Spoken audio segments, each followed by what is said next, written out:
money waiting for you or some other kind of a scam and it doesn't sound right to you, you know, don't bite on those. On those particularly, we're almost never able to track down who those people are. It's extremely difficult. They're occurring offshore. They're not even in the United States, and so that becomes very difficult. So just being aware of that and not biting on those things. So you're telling me I'm not the recipient of $15 million? Unfortunately, Gloria, probably not. Well, that's too bad. Yeah. Are you working in concert with other law enforcement agencies to prevent something like this from happening? Yeah, we do work really closely with a lot of agencies in this county, including the FBI, on fighting cybercrime. We have a regional computer forensics laboratory here in Menlo Park in this county, and that has officers from county agencies and the FBI working to help solve crimes and prevent computer crimes. I'm just curious because we're in the heart of Silicon Valley. Do you get any help from local high-tech folks? When, you know, the regional computer forensic laboratory does, they work very closely with these companies and their security arms in these companies, and we have really good relationships with them, and they're very helpful in criminal investigations. In many cases, there's warrants that are required and orders that are required in order for us to access information. But once we have those things in place, they're very helpful. What shouldn't we do? We see we're monitoring our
All right, thank you. All right, good evening, everyone, and welcome. I call to order the November 8th, 2021 City Council Successor Agency to the Redevelopment Agency Housing Authority regular meeting. Will you please rise and join me in the Pledge of Allegiance? I pledge of allegiance to the flag of the United States of America and and to the republic for which it stands, one nation, under God, indivisible, with liberty and justice for all. All right, thank you very much. I appreciate that. All right, are there any changes to the order of the agenda this evening? No changes from staff this evening, Madam Mayor. Okay, any from council? All right, seeing none, we'll move on to presentations.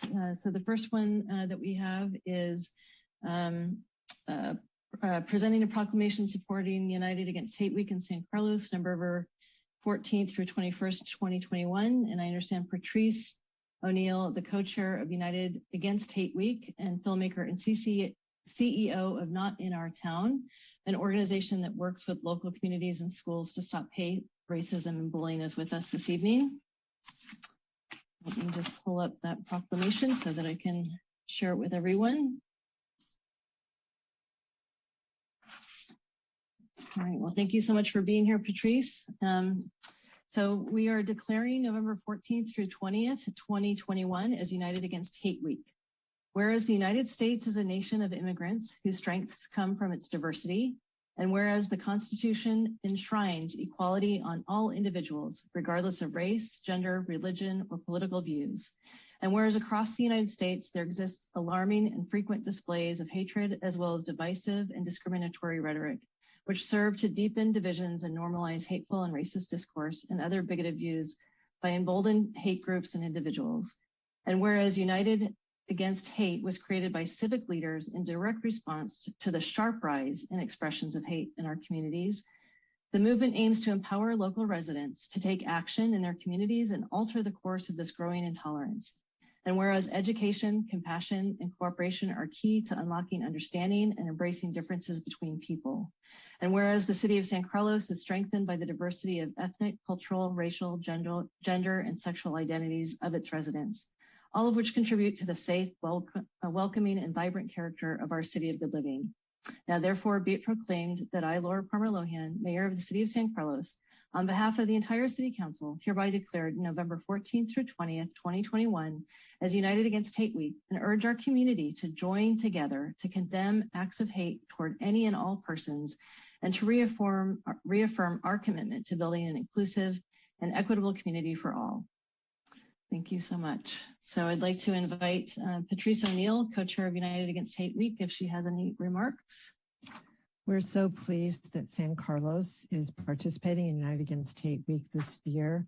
It's a year that has been so difficult. In fact, the past year and a half, 2 years has been so hard on many of our communities. In addition to the pandemic, we've faced an epidemic of hate in our communities. Hate crimes have risen in a significant way in the past year, in 2020 and 2021. And it's been most difficult for the Asian American community. So many of our neighbors have been fearful and have been harmed. We've experienced horrific hate crimes on the streets of our town here in Oakland. So we are so excited that what started as a poster campaign in 13 cities in the Bay Area has turned into an expansive participation by communities in over 100 areas. So we're excited that San Carlos is going to be part of this tremendous effort in San Mateo County. So many other cities in York County, Santa Clara County, all 9 counties of the Bay Area are participating. And we welcome you and encourage your residents to find ways to work with your city, your local libraries, and your community to stand up and stand for your citizens who and your residents who may feel threatened by hate. It's a great message that you're sending to your town. Thank you so much. Thank you, Patrice. Thank you for your leadership and help. Really appreciate it. And I believe Chief Bell has a remark that she'd like to make this evening. Chief? Yes, thank you, Madam Mayor. In response to this proclamation, we have created a joint press release in support of United Against Hate Week, and this will be released this evening. The San Mateo County Sheriff's Office will take all appropriate steps to investigate all actions, documents, and statements that exhibit or contribute to hate and intolerance against any group or individual. We stand by all people in San Mateo County in solidarity and support against any form of hate. Thank you. Thank you for your partnership, Chief Bell. Very much appreciate that. And any members of council wish to comment on this item? All right, well, thank you very much again for your work. And Madam Mayor? there's, The yes. chair, we do have a public commenter with her. Oh, hands up okay. right now. All right, thank you for letting me know. Sophia, you should be able to unmute. Hello, can you hear me? Yes, thank you. Yes, thank you. I want to address a very sore need for a fenced area for off-leash dogs in San Carlos. The only official places, when you Google it, are listed are City Hall Dog Area, Eden Park, and Heathrow School Park. City Dog Hall area is a small, very dusty patch where dogs immediately got completely covered with dirt and sand. There's no restrooms for owners. There is no place to wash hands after we clean after our dogs, and this is very, very needed. Eden Park and Heathrow School Area Park, they don't have a face, those do not have fenced areas. So dogs can be only walked on leash because they're curved trails and you don't know what's under the next turn. There's again no restrooms for owners. There's no water source for dogs, for humans. So it's really not a place to exercise dogs. And Highland Park, which is a great place, Highlands Park, place for dogs to run around. It's covered with grass. Dogs need to socialize and run around off leash, but it's not allowed by city ordinance. So I would like to really, City Council consider adding a part of fence to make the entire perimeter fenced, because there is already partial fence. And maybe for certain hours, designated hours, dog owners, or there are very many of us who can allow dogs to exercise and not to bother people who are walking around or people who don't want to mingle with dogs. By the way, the fence will also prevent deers from getting in, and I know that many teams of kids and other athletes for community. Right. Thank you very much, Sophia. Very much appreciated your feedback. Good, great, thanks. Thank you so much. All right, so we'll be taking public comment on items not on the agenda in just a few minutes. We have a couple more proclamations to get through, and then that will be agenda item number 6. So we've just got a few more items to get through, and then we'll take general public comment. So thank you again, Patrice, for joining us this evening. Very much appreciate the work that you're doing, and glad to hear that there's such a groundswell of support for the effort. All right, so our next proclamation is around honoring veterans. Veterans Day is coming up this week. And with us this evening is Rich Earhart, former Navy pilot and current commander of the San Carlos American Legion Post 585. Welcome, Rich. And with that, I'll go ahead and read this proclamation honoring veterans. Whereas on November 11th, 1918, the United States and its allies signed an armistice with Germany to end hostilities in World War I. The Great War exacted a tremendous toll on our nation. More than 100,000 American service members perished in the war, and the lives of countless others were forever altered. And whereas in 1919, to acknowledge and memorialize these countless sacrifices, President Woodrow Wilson proclaimed November 11th as Armistice Day, the precursor to Veterans Day, expressing solemn pride in the heroism of those who died in the country's service. And whereas our veterans embody the values and ideals of America and the timeless virtue of serving a greater cause, with respect for and in recognition of the contributions of our service members have made to the advancement of peace and freedom around the world, Congress has provided that November 11th of each year shall be set aside as a legal public holiday to honor our nation's veterans. And whereas the city of San Carlos salutes the generations of American heroes who have sacrificed so much to secure the blessings of freedom for their fellow Americans, and whereas both men and women of our armed forces continue to be an inspiration to all of us through their demonstrations of courage, leadership, and commitment in service to our community and country. And whereas we will never be able to repay the debt we owe to those in the Army, Navy, Air Force, Marines, and Coast Guard, who have rendered the highest service any American can offer. To the 19 million veterans alive today, this Veterans Day, we rededicate ourselves to honoring you with the respect and appreciation you deserve.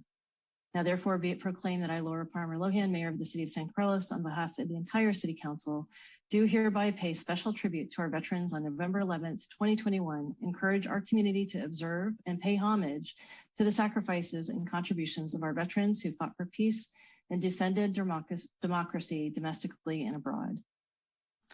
Thank you. Thank you for being here this evening. Rich, do you have any comments that you'd like to make? Yes, thank you, Your Honor. My name is Rich Earhart. I'm a retired Navy pilot. I'm the commanding officer of the local San Carlos American Legion Post 585. And as such, I am honored to accept this proclamation in response to all military veterans. American Legion was born in 1919, November 11th, same as Armistice Day. We're the largest military service organization in the world. We're a nonprofit, we're apolitical. There's 2 million of us. In the state of California, there's 80,000 American Legion members. 50% of our $2 million budget goes to veterans rehabilitation.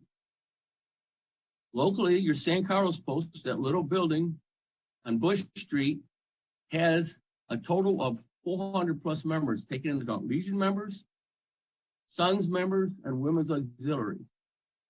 We support local veterans through local veterans homeless projects, Menlo Park VA, and the Palo Alto VA. We support the American Cancer Society Relay for Life for breast cancer. We raise money for them and provide food for them when they have their event. The Fisher House, which is a house that in the Veterans Organization supports out-of-state veterans' families as they get treatment in Palo Alto or Menlo Park, and we just donated $850 for them. We support the top boys and girls in a civic program called Boys and Girls State. We take the top kids in the state, and they are good, really good, boys and girls, and they are amazing. Believe me, there is hope for our future. Some people think there isn't. I'm telling you there is. We send them to a 1-week civic program every summer, free of charge. We do blood drives. We do 2 a year. We've hosted Chickens Balls fundraisers. We provide free space for Boy Scouts, Girl Scouts, and the 4-H Club. And finally, our last Chamber of Commerce event was in January 2020, just before the pandemic. And we're glad to host the Chamber of Commerce. For those of you interested in further celebration of Veterans Day, which is this Thursday, ceremony starts at 11 o'clock in Redwood City at the Government Square. Thank you, Laura, and all constituents and people supporting the military. We appreciate it. We served. We appreciate your service. Thank you.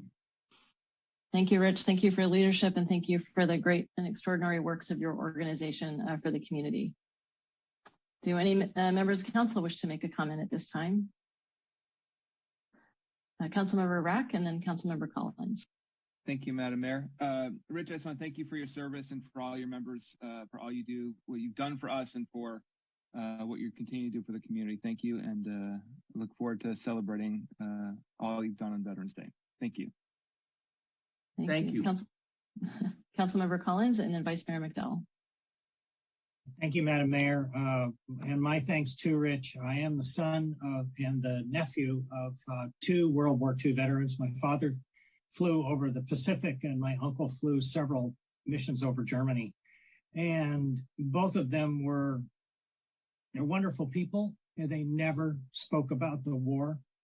I learned about it in school. Excuse me. And when I would ask them about it, they really didn't want to talk very much about it, but I knew what they had done and I always appreciated it. And so again, I want to just say very sincerely that whenever I think about Veterans Day and I think about veterans, I think about my dad and I think about my uncle. And I think every American owes all of you who've served in our armed forces, whether it is in World War II or Korea or Vietnam or Afghanistan or Iraq, a deep sense of gratitude. So thank you again. Thank you. They were the greatest generation. They certainly were. Thank you, Vice Mayor McDowell, and then Councilmember Dugan. Thank you, Madam Mayor. Thank you, Rich, so much for joining us this evening, and I want to thank you for your service. I'm a granddaughter of a World War II veteran who did tell me a bit about his stories in the South Pacific, and I'm just so impressed that you and your colleagues served our country so bravely, and you came home and just continued to serve our community. And I really appreciated hearing all of the wonderful activities that you're doing in our community and how much you're still giving back. So thank you for your service. Thank you for continuing to serve our community. And it's just so deeply appreciated. Thank you. It's an honor. And guess what? We believe in it. Thank you, Councilmember Dugan. Yeah, thank you, Madam Mayor. And yeah, thank you, Rich. Thank you for your service. Thank you for your leadership over our American Legion post. And thank you for all the good work you do in our community. Greatly appreciated. You know, again, I first got elected to be commanding officer 10 years ago. They're one-year terms. I believe in it. I love it. And I'll continue to support it. Thank you.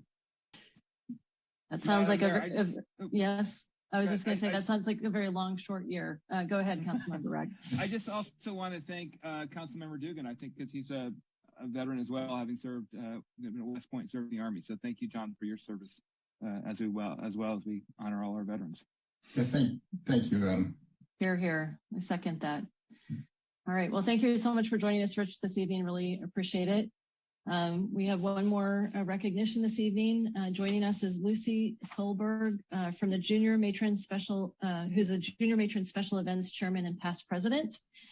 Today we are recognizing and commemorating Junior Matrons Social Service Club for 86 years of service to the community. Whereas the Junior Matrons was founded in 1935, making it the oldest established service club in San Carlos. The organization changed its name to Junior Matron Social and Service Club several years ago. And whereas the Junior Matron Social and Service Club was started by the Community Church of Christ as a service organization of women working to enhance the community for their families, although membership was originally limited to women residing in San Carlos, participation is now open to all women. And whereas since its inception 86 years ago, the club has worked on many significant projects, including development of youth sports teams, and building the library and youth center, as well as sponsoring local scout troops and the Museum of San Carlos History. And whereas the club contributes to the community by performing service projects for the Caring Cupboard program, which provides food to low-income residents of San Carlos. And whereas members of the club have dedicated their time and talents to various community events, namely supported the biannual Chickens Ball and the Kiwanis Variety Show, both contributors to local schools, community, and youth. Now therefore be it proclaimed that I, Laura Palmer Lohan, Mayor of the City of San Carlos, on behalf of the entire City Council, hereby commend and recognize Junior Matrons Social and Service Club for their 86 years of commitment and dedication to our city, and encourage everyone to enjoy and support this invaluable community resource presented this 8th day of November 2021. Thank you so much. Would you like to say a few words, Lucy? Yes, I would. I actually have with me Netta Elaine tonight, who is our current president, and I believe she is completing her 7th year as a president of our club. So Mayor Laura, members of the San Carlos City Council, and city officials, on behalf of the Junior Matrons Social and Service Club, I would like to thank you for your recognition tonight of our 86 years of continuous community service. We intended to have an 85th anniversary celebration, but that has now been rescheduled 2 times due to the pandemic. We have rescheduled for April of 2022 when a formal celebration, including a jazz band, hopefully will be able to be held. We thank you for your recognition, and you are all invited to our celebration. Thank you so much. I think 86 years is a wonderful milestone to celebrate. You've endured a lot to get to it. So congratulations and thank you for sharing the joy with us this evening. Do any of my fellow colleagues have any remarks to make this evening on this item? Councilmember Collins. Thank you, Madam Mayor. I just want to say congratulations to Lucy. I've known Lucy for, well, I don't even want to admit how many years I've known her. She's one of the most dedicated people I know and to our community. And I participate in a lot of chickens balls where the junior matrons were a very key part of them. And they put on skits and entr'actes and have been so involved in our community for so many years that they're really sort of a part of the fabric of the community. And so I just want to congratulate and thank them again for everything they've done for our town. Sure. Thank you. Thank you. Thank you so much for joining us this evening. All right, and with that, we'll move on to the next item, which is item 5, council communications and announcements. Do any of my colleagues have any communications this evening that they'd like to share? All right, we'll start with Vice Mayor McDowell and then Councilmember Dugan and Councilmember Collins. Thank you, Madam Mayor. I wanted to share 2 things. Over the weekend on Sunday, I had the opportunity to work at the city booth at the San Carlos Farmers Market. And I just wanted to say thank you to our staff for helping us bring that back. It was on a hiatus due to the pandemic, but it was a wonderful time. I want to thank the community for coming out and asking questions. And I got to serve alongside Sergeant Mueller from the San Mateo County Sheriff's Office, and he did a great job answering questions too. So I'd like to thank him for his time. Also on Sunday, I attended a tribute honoring the 626 San Mateo County residents that have died from COVID-19. It was brought to Foster City by Congresswoman Jackie Spear, and the exhibit is called In America Remember. And all 626 people that we have lost have flags at Leo J. Ryan Park, again in Foster City. And the exhibit will be up for 1 week. And if you've lost a loved one to COVID, I wanted to let the public know that you're invited to write your loved one's name on a flag in remembrance. So again, that's in Foster City at Leo J. Ryan Park, and it's up for a week. So it's a very moving and beautiful exhibit, and I would encourage everyone to stop by and reflect for a few moments. So thank you, Madam Mayor. All right, thank you, Vice Mayor McDowell. Councilmember Dugan. Yeah, thank you, Madam Mayor. And I just wanted to report back on October 28th, I attended the Peninsula Clean Energy board meeting as the San Carlos representative. I'm an alternate on that board, and 2 very, I believe, impactful projects were approved at that meeting. I just wanted to share. This is our joint powers with many of the other cities in San Mateo County, through which we purchase, I believe right now it's roughly 95% clean energy through electrical energy that we purchase. And the goal is for this to get up to 100% clean energy by 2025. And to that end, 2 projects were approved. These are both basically 15-year commitments to purchase clean energy from 2 different projects that can now start construction. And one will purchase $250 million worth of clean energy. The other one, $204 million project. So very large, impactful. That's an awful lot of renewable energy that will get purchased under these. Both projects are in Southern California. Ground will break in early, actually mid next year, and they will go live in April of 2024. So this is again all in furtherance of our JPA's goal of achieving 100% renewable power by 2025. So just wanted to share that update. Thank you, Councilmember Dugan, much appreciated. Councilmember Collins. Thank you, Madam Mayor. Just a quick update on Caltrain. I'm no longer a member of the Caltrain board, but I do still serve on the local policymakers group, which is a group of council members from San Francisco, San Mateo, and Santa Clara counties that get a monthly update on the progress of Caltrain high-speed rail. Caltrain is planning some service changes that are going to start next year. They're going to be adding more trains, and they should be at their highest amount of trains being offered to the public beginning next year. Also, a man named Pranaya Shritsa, I believe, was hired to be the interim chief of Caltrain's modernization electrification system, and he's made a number of changes so far.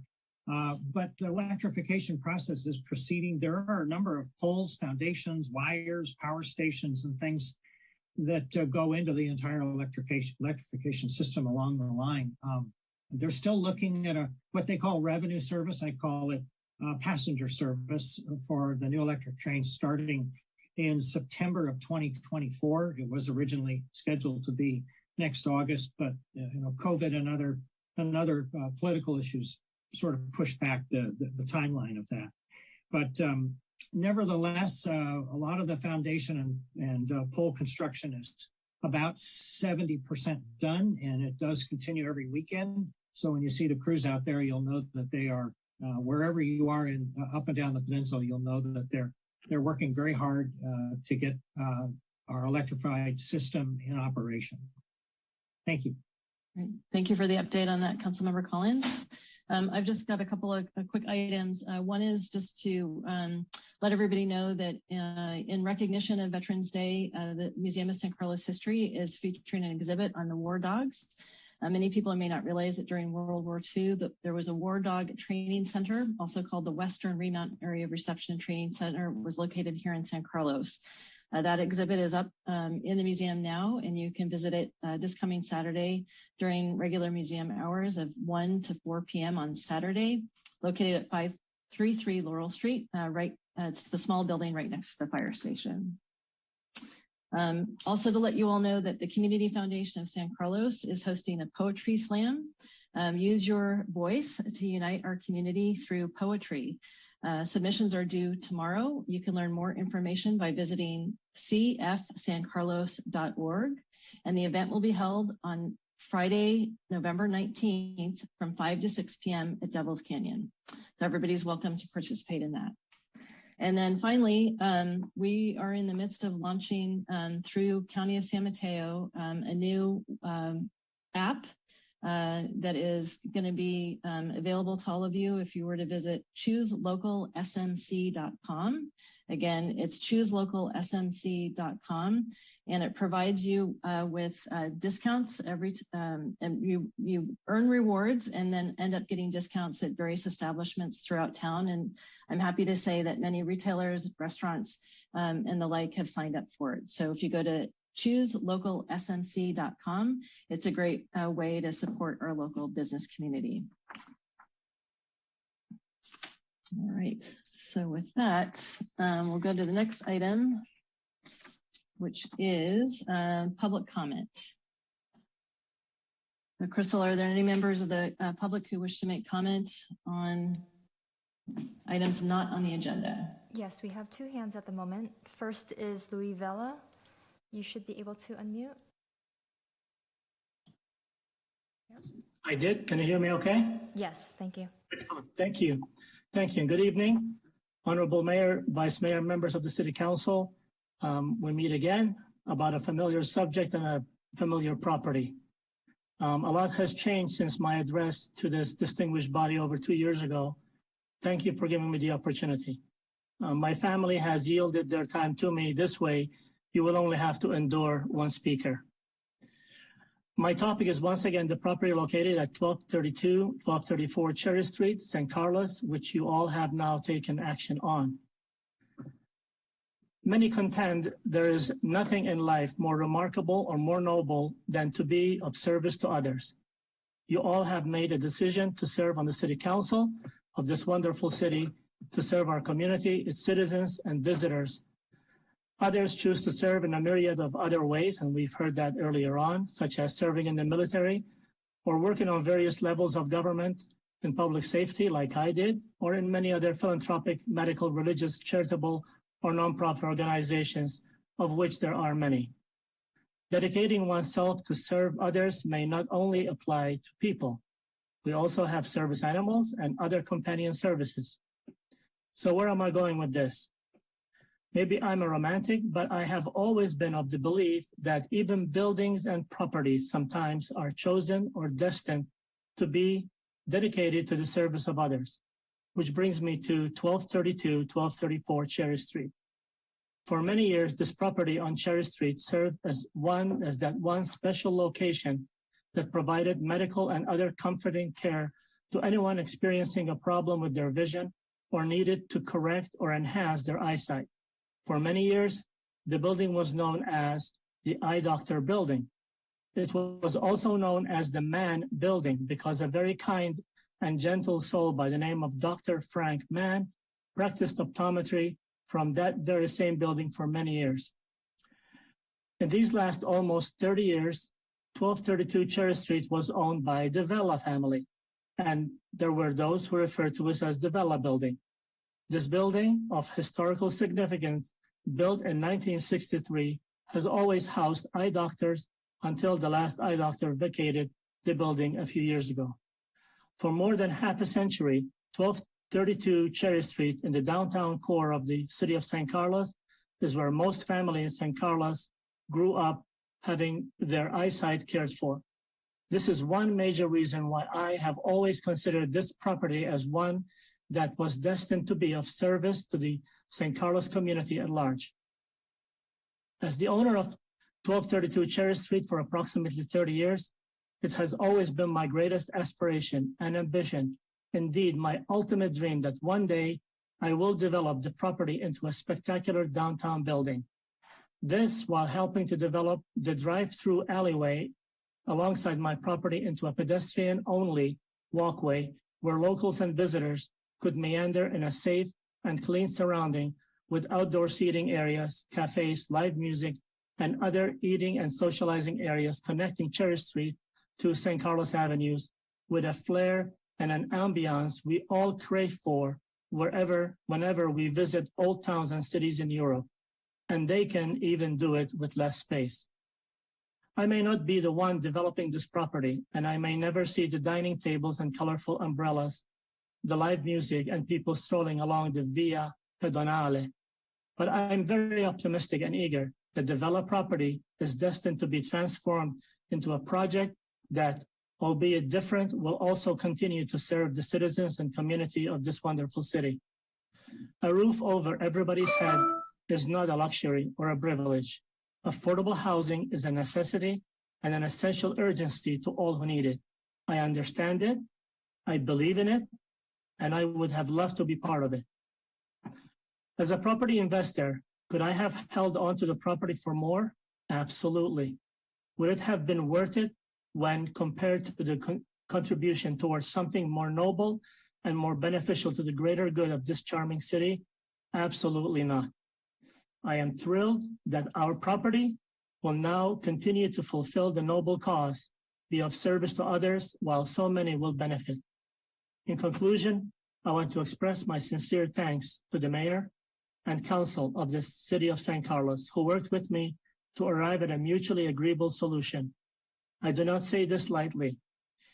You made me feel like you understood the pain and anguish of letting go of a property that has been in my family for close to 30 years, and one which I was not prepared or planning to part with. You allowed me the time and the space to think and to reflect. For this, I am grateful. I also want to thank City Manager Mulby and City Attorney Rubens and the city outside legal team. Special thanks to Mr. Al Sabay and his staff. I also want to publicly thank my attorneys, Mr. Mattione and Mr. Houlihan, and the Honorable Judge Kennedy. There were many others, appraisers, planners, and other professionals such as Mr. Salesh Mehra and Dr. Carol Hong, my last tenant, as well as others who assisted in no small way to move the two sides to understand each other and continue the dialogue. On top of this list, I will place Mr. John Baer and GMS Developers, whose vast experience developing properties in San Carlos provided both sides with valuable insights and guidelines right in front of us, and which ultimately led to a mutually agreeable conclusion. I sincerely and with all my heart wish the Housing Authority of the City of San Carlos the very best of luck with this newly acquired gem of a property at 1232 Cherry Street. Our children and grandchildren, my wife and I, will be following the development of our property with great interest and anticipation. We look forward that one day soon we will be looking at a stunning building that will fulfill the noble mission of being of service to others and will make us, Develas, and the city of San Carlos proud. Good luck and congratulations. Thank you. Thank you, Mr. Vela. Thank you to your family. Okay, and next up is Catalina Martinez. You should be able to unmute now. Hello. Thank you so much. I just wanted to talk about an unmet need regarding the lack of facilities for folks who have dogs in our town. I think that we all know that there's been an increase in the amount of dogs due to COVID. They're really important members of our family. And many households lack backyards. And so having access to public spaces that they can bring their dogs to and also have time to socialize, I think is a really important equity issue. I know that we do have some areas in our city, but there are some issues with those areas. In particular, thinking about the downtown area with the lack of lighting, which although the hours are later on in the evening, it's a very dim light. And so I personally don't really feel safe going there myself when it's later on. And as other folks have mentioned, the sort of ground cover there. The hours are very limited on the weekends as well. It's closed on Sundays, which would be a time that folks who work during the week would be able to attend and really spend time there. And then we also have Heather, which has a really difficult terrain, is not fully fenced off, and again, does not sort of give us the sort of access to outdoor areas that the city has. So I am just really urging the council to really consider the importance of this unmet need and thinking really critically about how important sort of dogs have been during the pandemic and for folks' mental health support and just as part of the families, and how it would be important to not have to drive to other places in other communities to find space for the dogs to socialize. Thank you so much. Thank you, Catalina. Thank you, Catalina. There are no further hands. Okay, all right, thank you. All right, with that, we'll move on to the consent calendar. Are there any members of council who wish to pull an item from the consent calendar this evening? All right. With that, I think we're ready to entertain a motion. Madam Mayor, I move to approve City Council consent calendar items A through J. Second. All right. Any further discussion? Crystal, or any members of the public wish to make comment on this? No, there are no hands. All right. Would you please call the roll? Okay. Councilmember Collins? Yes. Councilmember Dugan? Yes. Councilmember Rack? Yes. Vice Mayor McDowell? Yes. And Mayor Parmalohan? Yes. Thank you. All right. Thank you. All right, that moves us to our next item. We will be discussing a public hearing item 8A, consideration of introducing an ordinance amending the San Carlos Municipal Code, Section 1829-040E1, public notice requirements for residential design review committee applications, and we'll be receiving a report from Andrea Martisic, principal planner. Welcome, Andrea.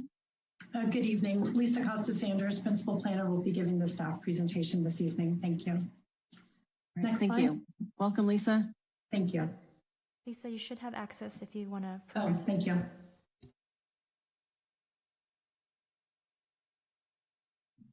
Right. So residential design review is required for new single-family residences, residents that exceed a total of 3,000 square feet in area with an addition, residences that exceed a floor area ratio based on the lot slope, And applicants are also required to notice their neighbors of any proposed plans for remodel that involves going before the Residential Design Review Committee, as well as post a notice at their site. The city mails the required notice and provides the notification list to the property owners. I think I might have missed one. I went too far. Sorry about that. So Residential Design Review Committee projects currently requires a mailing of public notices to property owners within a 150-foot radius of the site at least 10 days before the hearing.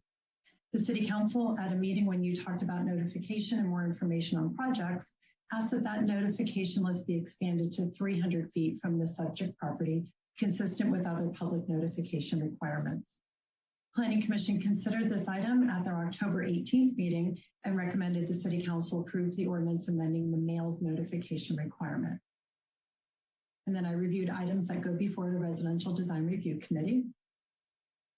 So the ordinance before you this evening would amend San Carlos Municipal Code Section 18.29040 that expands the mailed notification requirement for residential design review projects from 150 feet to a 300-foot radius from the site.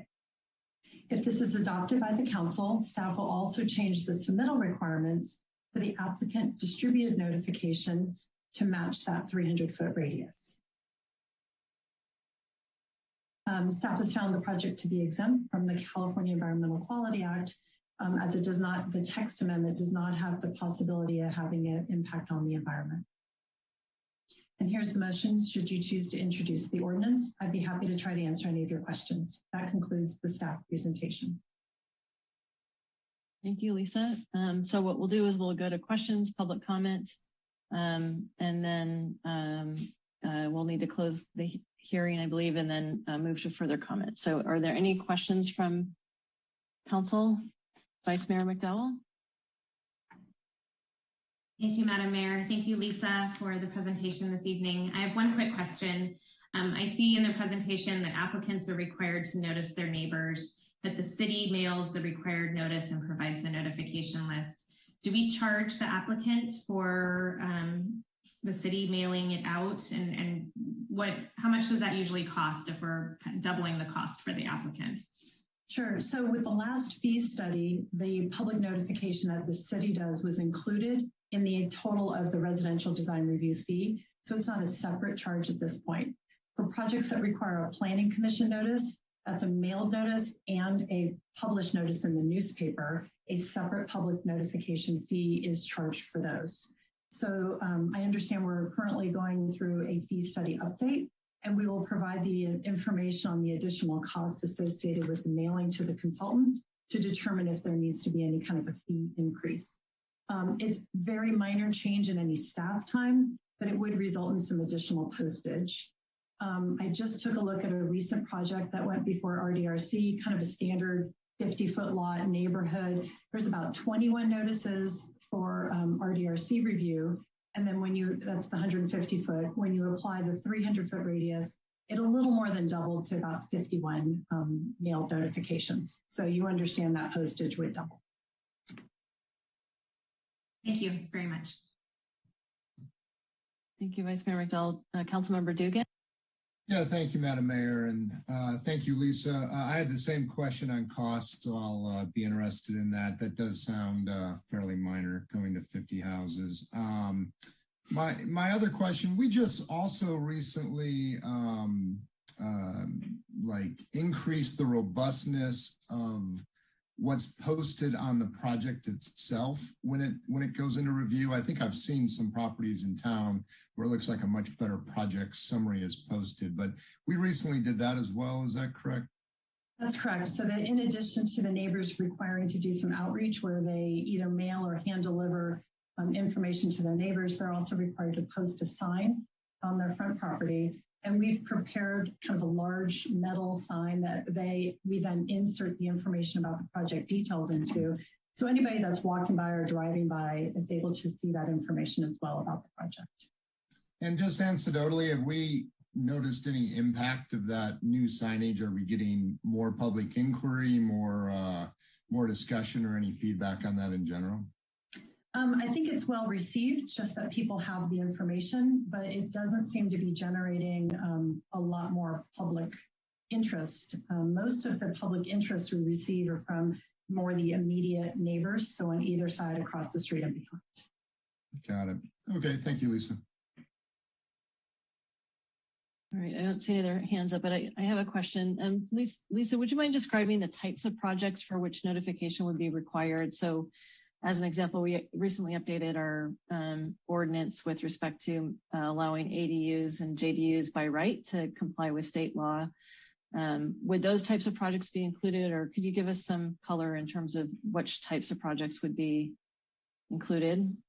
Sure. So any new residence is required to go to RDRC for review.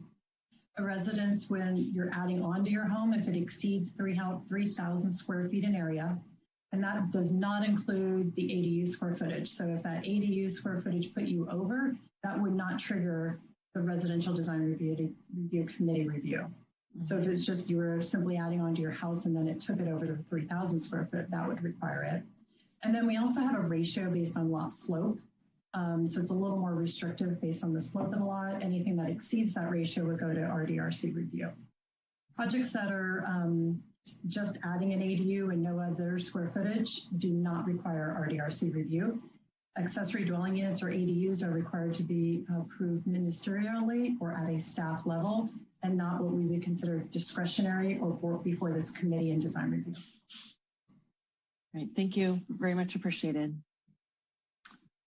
All right, I'm not seeing any further questions from council. So Crystal, are there members of the public who wish to make comments? No, I do not see any hands. Okay, all right. Any comment or discussion from council at this time?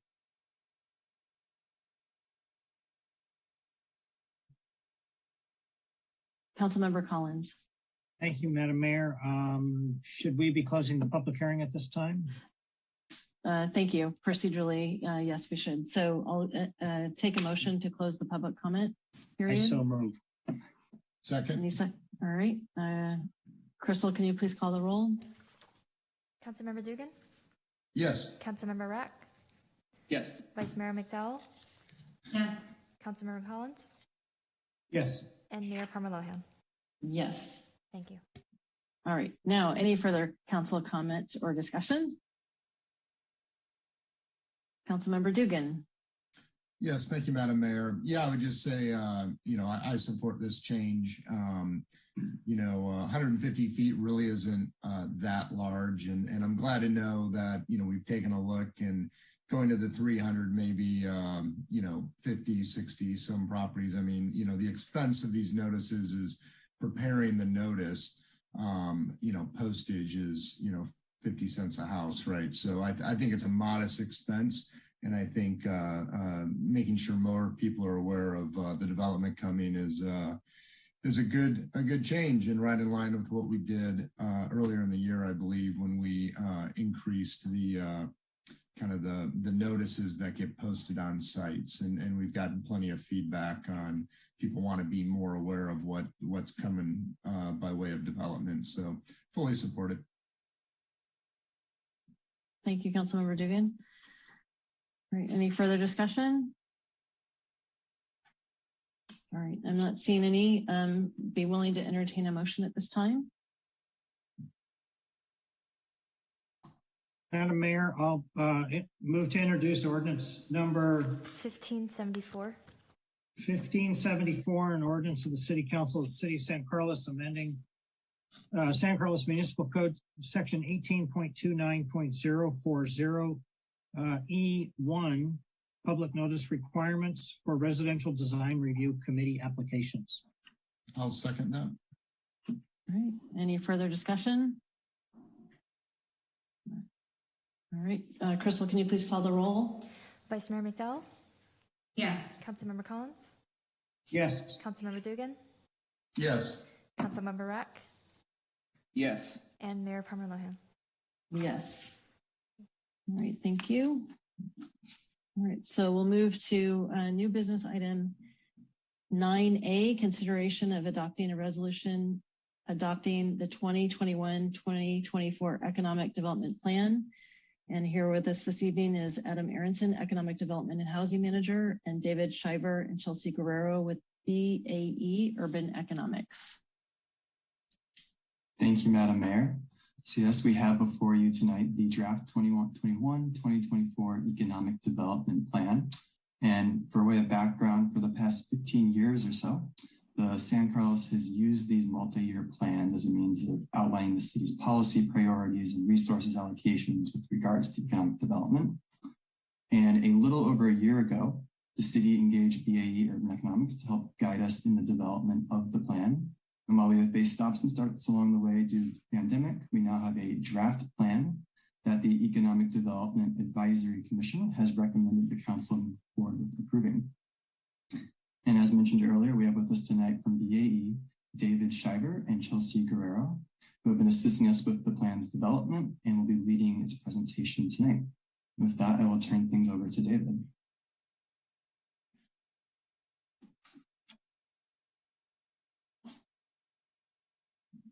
Great, thank you. Thank you, Adam.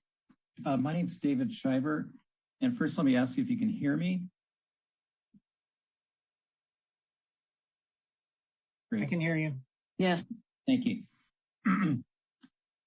So I want to present a summary of our update to the Economic Development Plan. And tonight's agenda is really to kind of go through the plan organization, do an overview of the themes, the strategic priorities, and the focus areas. And then for each strategic priority, we have specific implementation actions that we have formulated with staff and the EDAC and our stakeholders. So this process involved 3 meetings with the EDAC over an extended period of time. We had a pause, of course, during the COVID emergency from last year. And so we had 3 meetings where we reviewed the existing goals and themes.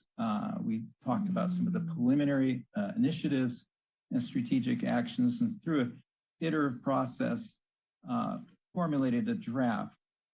Staff, in addition, solicited additional input from local community groups, went again back to the EDAC, and of course, talked to the City Council Economic Development Subcommittee. So one of the things we got feedback from the subcommittee was to really look at a citywide strengths, weakness, opportunities, and threats analysis. And we also did this for each of the sub-districts. And I won't go through everything that's written here on the slide, but overall, the city, of course, has great strengths, you know, the connectivity, the highway, the Caltrain station. You have great, you know, downtown and neighborhoods. On the weakness side, of course, housing availability and affordability, like everywhere in the Bay Area and California in general, is a real constraint to economic activity, and traffic congestion always came up. And so those were some of the weaknesses. Where we saw opportunities was large-scale office R&D developments, which you are currently, you know, reviewing and planning for, arts and culture, community events and activities, and a new TOD, transit-oriented development around your Caltrain station. What's going to make it hard are the threats, which is the economic uncertainty as we come out of the COVID-19 pandemic, and climate change, how that impacts our economy and how we respond. And I would say the retail front, of course, the retail sector is facing many headwinds prior to COVID, and certainly now have seen acceleration of e-commerce and very adversely impacted.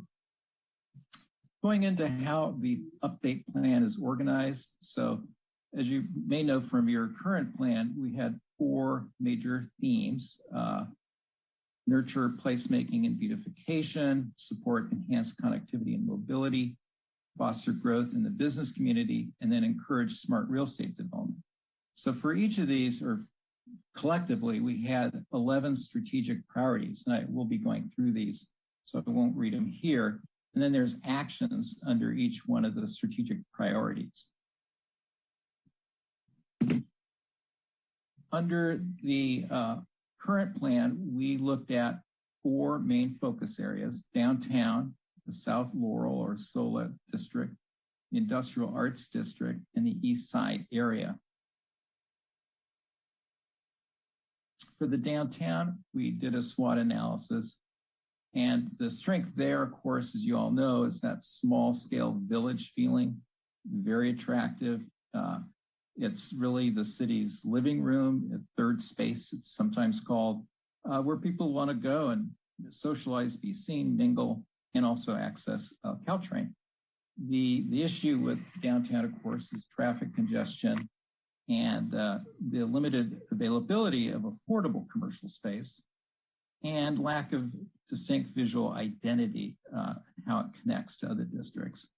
So the opportunities with downtown are arts and culture, your community events and activities, looking at the Caltrain station for development potential and approved wayfinding signage. And the threats, the threat is really runs across all these districts, is of course economic uncertainty with our recovery and retail sector. For the South Laurel district, we're looking at the strengths there is a real mix of uses, cluster of popular restaurants at the southern end. The weakness of the district really is inactive uses that create gaps in kind of the retail teeth of the South Laurel area. And it doesn't have a strong visual identity. And so to link it and create an identity for this district. The opportunities we see are, again, community events and mixed use and redevelopment, infill development, looking at perhaps shared parking management strategies to leverage the parking that's there and any new parking that comes in. And the threats, again, are the same: economic uncertainty. With the Industrial Arts District, we saw its strength is secure zoning. You have a business association supporting it, and you've got a very active food and beverage sector creating a destination in the community. The weakness that we recorded was really incomplete pedestrian network and inadequate street lighting. The opportunities that we saw were more public art, place building activities, artisan and crafts business attraction. And the threat there is really the same. And again, as it runs through with the economic uncertainty and recovery. Finally, on the east side, the strengths there we saw is access to highways, railways, and airways, regional home improvement destination with all your building materials, retail businesses, large parcels. On the weakness side, we saw a limited amount of retail services and poor last mile connections for folks who are on bicycles or walking as an issue in that area. The opportunities, of course, are the large scale office and R&D, life science opportunities, and looking at the East Side Innovation District planning process can activate some of those potentials. And then looking at improved connections to downtown and transit to better link the area. The threats here is the same: economic uncertainty and the ongoing disruption in the retail sector. So moving on to the, I'm not going to read everything on this slide, but the first theme, the nature, nurture, placemaking, and beautification. The strategic priority here is sustained unique character of the downtown.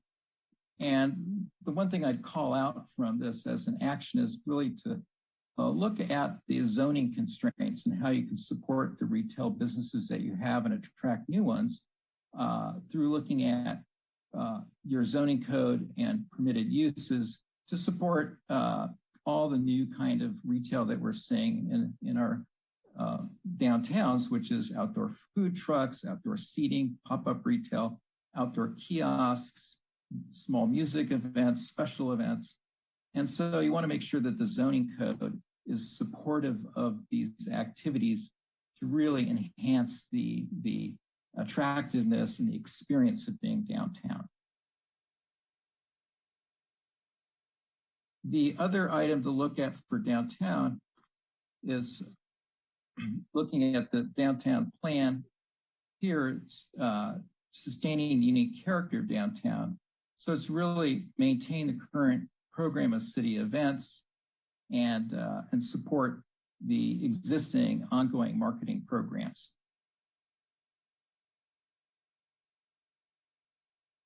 And then finally, activating the public realm. And this is really a citywide item here, is really looking at facade improvement programs to support the character of the businesses and how they present themselves and how the retail district looks and feels when people are coming to shop in it.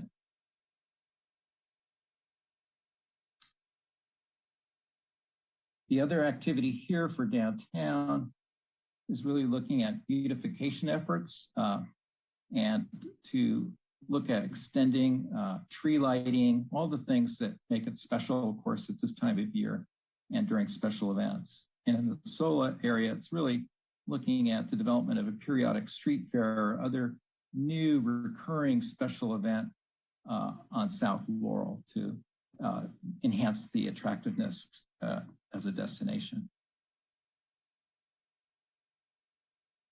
For the Industrial Arts District, really looking at streetscape improvements to support its character, and to look on the east side to look at also streetscape improvements as part of your East Side Innovation District planning process.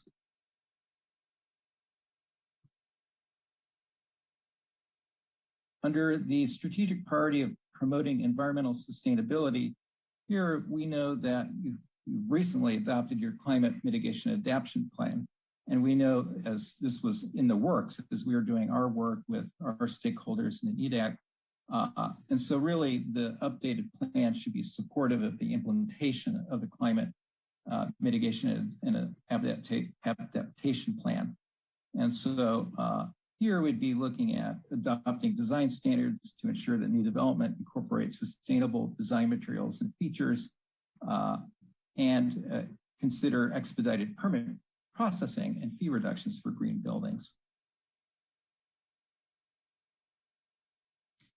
For a citywide initiative, really looking at calling out here is green infrastructure and improvement projects, which, by the way, can also enhance the visual quality of a district or a retail corridor, and enhance how the area looks, gives it identity, and also serves to promote environmental sustainability through landscaping and other projects. On the strategic priority of supporting the arts and cultural sector citywide, what I want to call out here is a recommendation to really require with your new development to provide public art as part of projects. And this is a common requirement. Many cities have a 1% for art, and this would also enhance and give some identity to your commercial districts. Segueing to the second theme, support enhanced connectivity and mobility. Here, the strategic priority is to support and encourage the use of alternative transportation modes. And so really it's implement the programs that are recommended in the city's bicycle and pedestrian master plan. And so the key is really enhancing so that people have multiple ways of moving throughout the city, and that really supports economic development by getting customers and employees to their destinations. For downtown, here we probably want to call out for transportation and connectivity improvements is really using the development agreement mechanism to enhance and get commitments from your developers to do specific improvements to enhance mobility.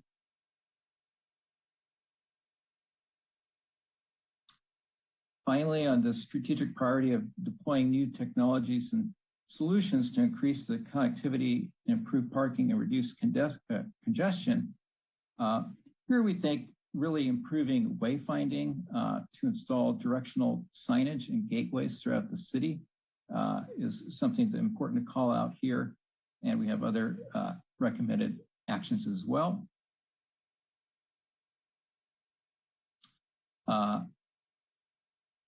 Here we're looking at, for parking in particular, looking and exploring, there's all the technologies and apps that support efficient allocation and pricing of parking, so smart parking systems.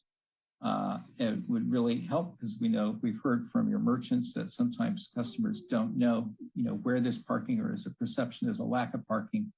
And so it's easy, how can we use technology to enhance people's awareness and information about available spaces? Looking at the third theme, which is foster growth in the business community. The strategic priority here is to improve the business climate. And here it's really ongoing communication with the business community, doing a business needs assessment where you can really identify what's happening now and what are the obstacles, if any, or barriers to businesses either getting their tenant improvements going or other permits or complying with city and health codes, and really identifying how they can be helped and be supported through this, what the city can do. The second priority here is to improve the business climate. Here is really look at underutilized properties to encourage activation of the properties, either through a temporary use or a permanent redevelopment of an underutilized property so that you fill in the blanks, particularly in the South Laurel district, and you create more activity on the street through more intense development in downtown and SOLA, and also in the industrial arts district. Under the strategic priority of creating new opportunities for business growth and expansion, here we're looking at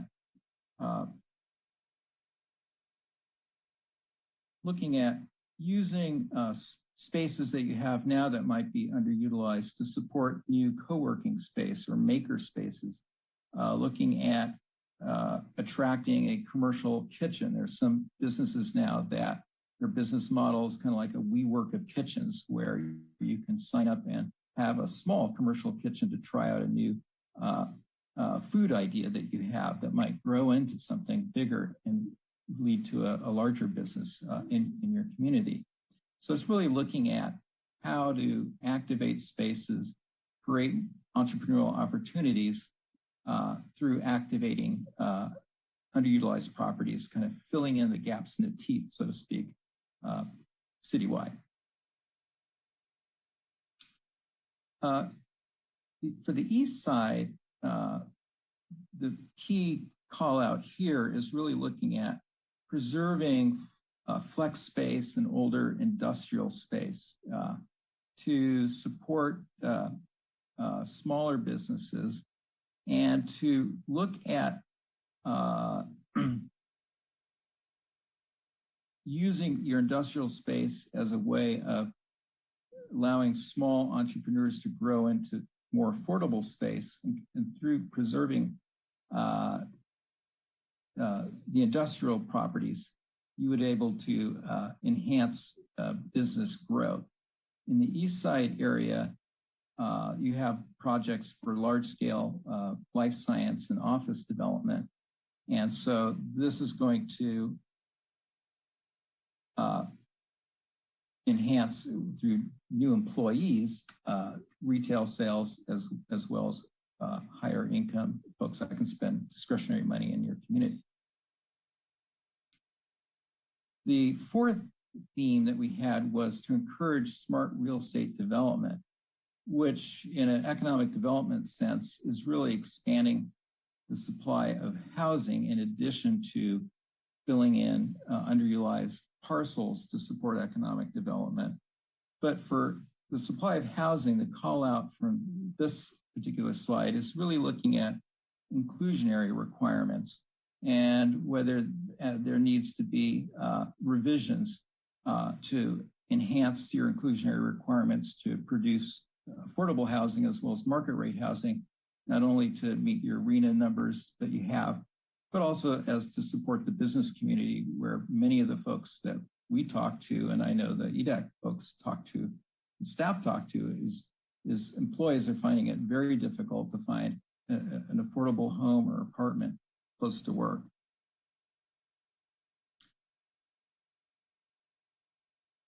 Part of expanding the supply of housing is really looking at the capacity for new development near the Caltrain station and to encourage housing near transit.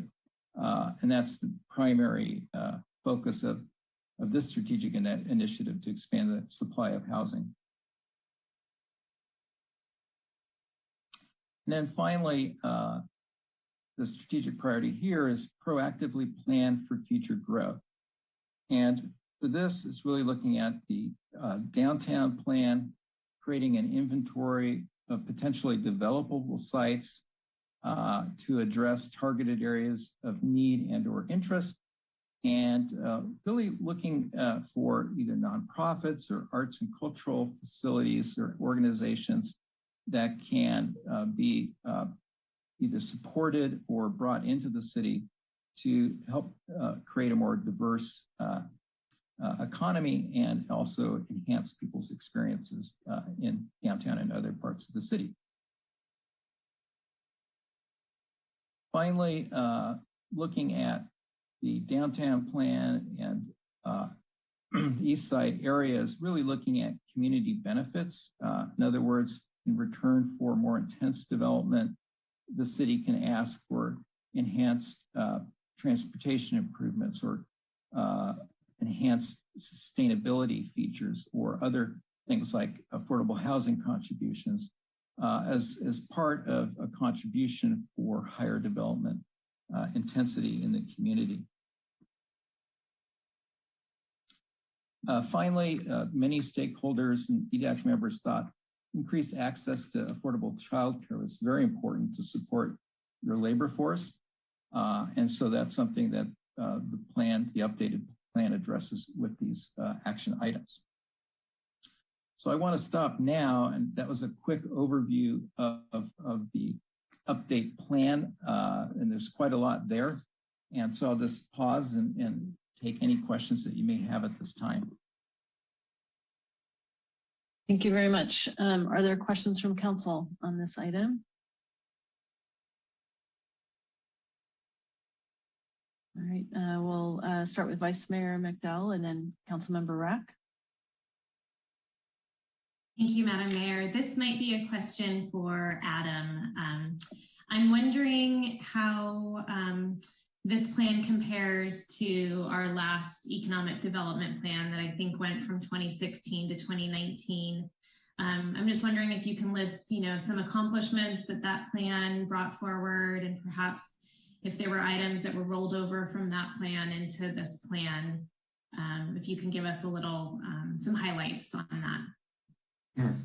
Well, I think first I'll answer in terms of rolling over. I think the big one is wayfinding. That was in the previous plan, and it's in this one as well, because we weren't quite able to get to it as quickly as we wanted to. The good news is, though, that we now have an RFP for wayfinding that is live.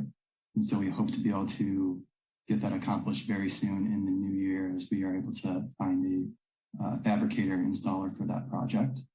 In terms of accomplishments, I know one of the initiatives that repeated itself a number of times in the previous plan was increasing parking and helping to reduce congestion in various areas. And so some ways that was accomplished were through the creation of the Wheeler Plaza parking garage, as well as the parking lot on the south end of El Camino Real across from Trader Joe's and Walgreens to try and draw employees in that area from parking in the neighborhood. And then we also have now the parking agreements with Sam Trans at the parking garage for downtown employees. That'll become active January 1st. And then also at the Caltrain lot for public parking on nights and weekends. Another item separate from parking that I think was identified in the last plan was really trying to retain a lot of the very strong startups that we have in San Carlos. And the issue that San Carlos often faced in the past is not having the office space that they could move into as they grew. And so with the Eastside Innovation District Vision Plan, that is helping to guide some development that's happening in the community naturally with these large-scale life science and biotech developments, but to make sure that they're developing in a way that supports our community and helps to signify them as a place where you can start a business in San Carlos, but you can also continue to grow your business here and you don't have to leave to go elsewhere. And I think that helps the plan helps to serve sort of as a marketing tool for that for the businesses that are here. So there's a couple of them. I'm happy to answer any other questions you have. That's great. Thank you very much. I'll yield my time to my colleagues. Thank you, Madam Mayor. Thank you. I'll go to Councilmember Rack and then Councilmember Dugan. Thank you, Madam Mayor. I just had two questions, and I'm not sure if it's for Adam or who would be best. One of the things I noticed a couple of times was sort of providing sort of that we want to focus on sort of a distinct or sort of visual identity for each group. And I'm not sure. So can you kind of walk me through like how that happens and what that does? I mean, we've got sort of banners in different places right now that maybe say downtown or other things. Is it something more elaborate than that, or kind of what's the idea behind that? How do we create that identity? Yeah, so I think the first step is that wayfinding program we talked about and helping to set a more visual identity for the community as a whole in terms of branding and making sure we have a consistent signage scheme throughout the town.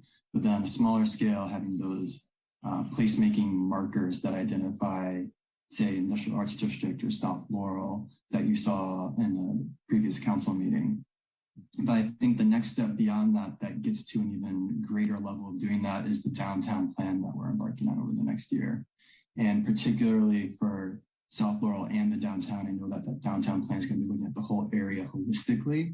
And that looks at broader changes, like greater infrastructure improvements to say sidewalks, street lighting, and making sure that we have a cohesive element of that extending throughout all of Laurel Street in particular. And I think that's the next big step in that process. Okay, that's helpful. That makes sense. Thank you for that. And then the second question is, I noticed in the packet, there's, we talk about like just sort of the overall demographics of San Carlos and for lack of a better phrase of, population, number of housing units. What I didn't see, and I may have missed that in there, is the number of jobs we currently have. I mean, is there a way that we can get that data? I'd like to understand kind of better, like what the current jobs to housing ratio is in San Carlos. I just haven't seen that number. I think that would just be helpful from an education standpoint for the community and for us and for me. Mm-hmm.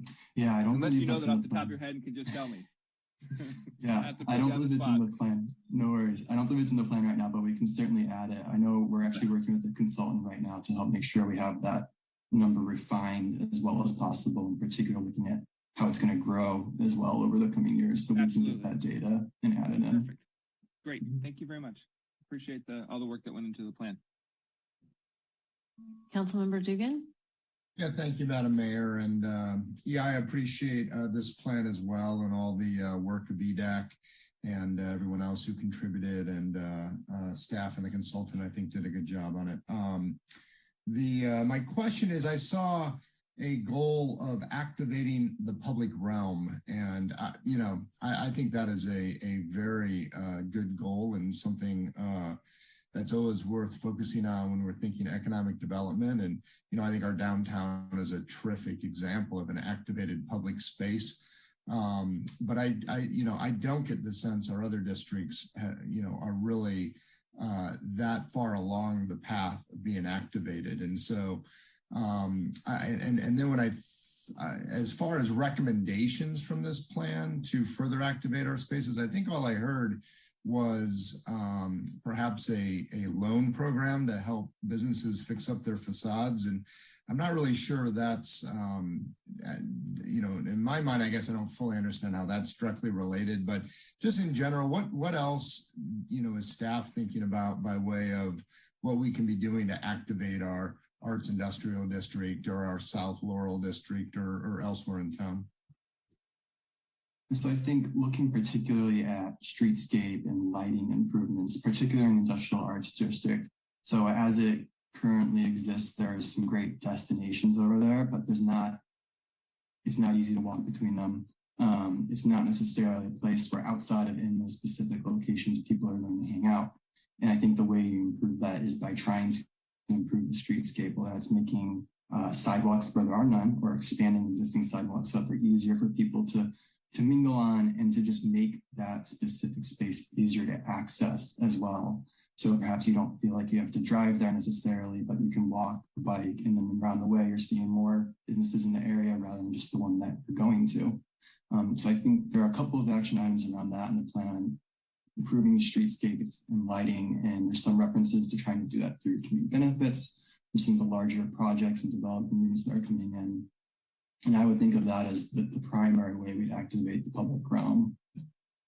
And Adam, one thing we do have in there is considering a special event or community event in the Industrial Arts District, just to get it on people's mental map more, and you know, in conjunction with the physical improvements, also do more programming. And fortunately for Industrial Arts District, we already have an example of that in the car show, and looking at ways to perhaps replicate that or expand it for another opportunity. Okay, thank you. I appreciate that. Thank you. So Adam, thank you for bringing this forward. It's you know, very impressive document, very concise, and I think it's a very inspiring articulation of, you know, the potential for how we can continue to make sure that San Carlos is a business-friendly community. We've recently adopted the Eastside Innovation District visioning plan. We have the housing element up to date. This particular plan references housing as well as the Innovation District. In addition, we're going to be kicking off the downtown visioning project early next year. Can you talk about how this particular economic development plan relates to those others, and will there be cross-references to these other documents, you know, once those are, you know, complete and codified? So I think as the plan currently exists, we make some tangential references to those different plans. So I know we referenced the Eastside Innovation District Vision Plan, but we don't specifically say it's been adopted yet, since that was a recent occurrence. But I think we make sure that we update that language to say it's been adopted, and we format this plan in a way so that it directly links to that plan when people are reviewing it, say online or elsewhere.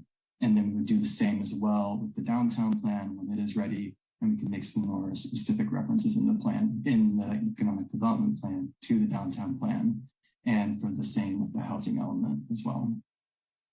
Great, thank you. And then, you know, as you can imagine, you know, depending upon, you know, which district that you're in, right? If, you know, I received, for example, a communication from a leader from one of the business community groups this evening with a lot of really specific requests. So can you talk a little bit about, as we move forward, where is there opportunity for these business leaders to help to further refine some of the actions that council and staff may take to improve these business districts, to, you know, getting their input along the way to ensure that the decisions that are made are relevant and meaningful to the community that we're trying to serve? So I think that in this plan, we have a number of actions that really serve as starting points. They don't necessarily come up with what exactly we're going to do, but they help us figure out, they identify the need, and then we move forward from there. And so I think in this case, you know, say for Industrial Arts District, we look at how to set a stronger visual identity there, how to improve the streetscape. And so when we undertake that specific task, we want to make sure that those groups that are impacted by that are directly involved and providing feedback on what the specific things are that would accomplish those actions that we have identified. that's, I think, the best way we make sure to do that is make sure that those groups are very involved. And fortunately, in the Industrial Arts District, we already have a business association there. So that is an easier one where we're able to identify the stakeholders. It's a little trickier in South Laurel where there's not a specific business group, and we'll need to make sure we're reaching out to individual businesses and that they're all aware of the work that's being done. Great, thank you, Adam, for providing the context and a little bit of color on the process going forward. All right, I'm not seeing any additional questions from council, so at this point, I think we could move to public comment. And I'm not seeing any hands at the moment. Okay, all right, thank you. All right, so we could have a further discussion and council comment at this time. Vice Mayor McDowell. Thank you, Madam Mayor. I just wanted to thank staff for all of the hard work and our consultants and everyone who worked on this. I really enjoyed being part of the process along with the mayor as part of the economic development subcommittee. And I just wanted to call out a few things that I'm very happy that are included. In our last plan, we talked about forming the Industrial Arts District, and now in this plan, it's been formed, and there's a call out for prioritizing sidewalk and street lighting improvements. And I do hope to see movement on this with funding requests for planning these improvements in our next budget update. We've heard from business owners on South Laurel that they would like a special event on their side of town, and I'm very pleased to see that reflected in the plan. I also very much appreciate the call out for the arts and cultural sector. We've seen a growing interest in our community with bringing public art, like the mural recently, and it's very nice to see that. I'm also very pleased to see the link to the bike and pedestrian master plan. I think that it's a wonderful plan, and I'm looking forward to implementing various pieces of it. So I'm very happy that that is called out. I really appreciate the strategies for supporting our business community, such as formalizing the on-site business visitation program. I think that's really valuable. Calling out that the city will work hard to accommodate existing and new businesses. I think it's really important to support our long-established small businesses in town, so I'm glad that that is reflected in the plan. I think that the idea to fill vacant spaces with pop-up stores is a new and innovative approach for San Carlos, so I was glad to see that idea. And perhaps most importantly, I'm really pleased to see that expanding the supply of affordable housing as well as affordable childcare is called out as strategic priorities in the plan. These two issues have been and continue to be priorities for our council. We recognize that they are inextricably linked to economic development of our town, and they are also the foundation of a strong and inclusive community. So I'm very pleased. I think this is a great plan, and I will be happy to vote for it tonight. Thank you, Madam Mayor. Thank you. Councilmember Dugan and then Councilmember Rack. Yeah, thank you, Madam Mayor. And I too believe this is a strong plan, and I echo many of the items that Vice Mayor McDowell emphasized. I will just add further emphasis on 4 of them. And I also thought EDAC did a nice job of prioritizing them as well in our staff report. And as I think about kind of the umbrella of all these good recommendations, I think it mostly does boil down to activating our public spaces. I really think when we bring some of that great energy of our downtown elsewhere in town, I think it serves a lot of purposes. And to that end, I appreciate that emphasis on events and events elsewhere in town, specifically south of Laurel and the Art Industrial District. I just think those are terrific places for us to collectively think about what events could drop into those areas or even just generally exist in those areas on a routine basis. I think they do a really nice job of activating and drawing people's attention elsewhere in town. Also firmly agree with sidewalk improvements basically throughout our city. but in particular where they're really quite needed, like our arts industrial area, and then landscape or planner, or just further softening of our areas like in South Laurel. I think that'll do a lot of good. And obviously I think our wayfinding will help these other areas as well. And then I heard some specific zoning changes that could potentially help in this regard. Things like the food trucks are allowing pop-up stores. And I really would encourage staff to work with our planning commission and really try to cycle a couple of those up. That's kind of, just firmly in our realm of control. And we could move that pretty rapidly without much expense to the city.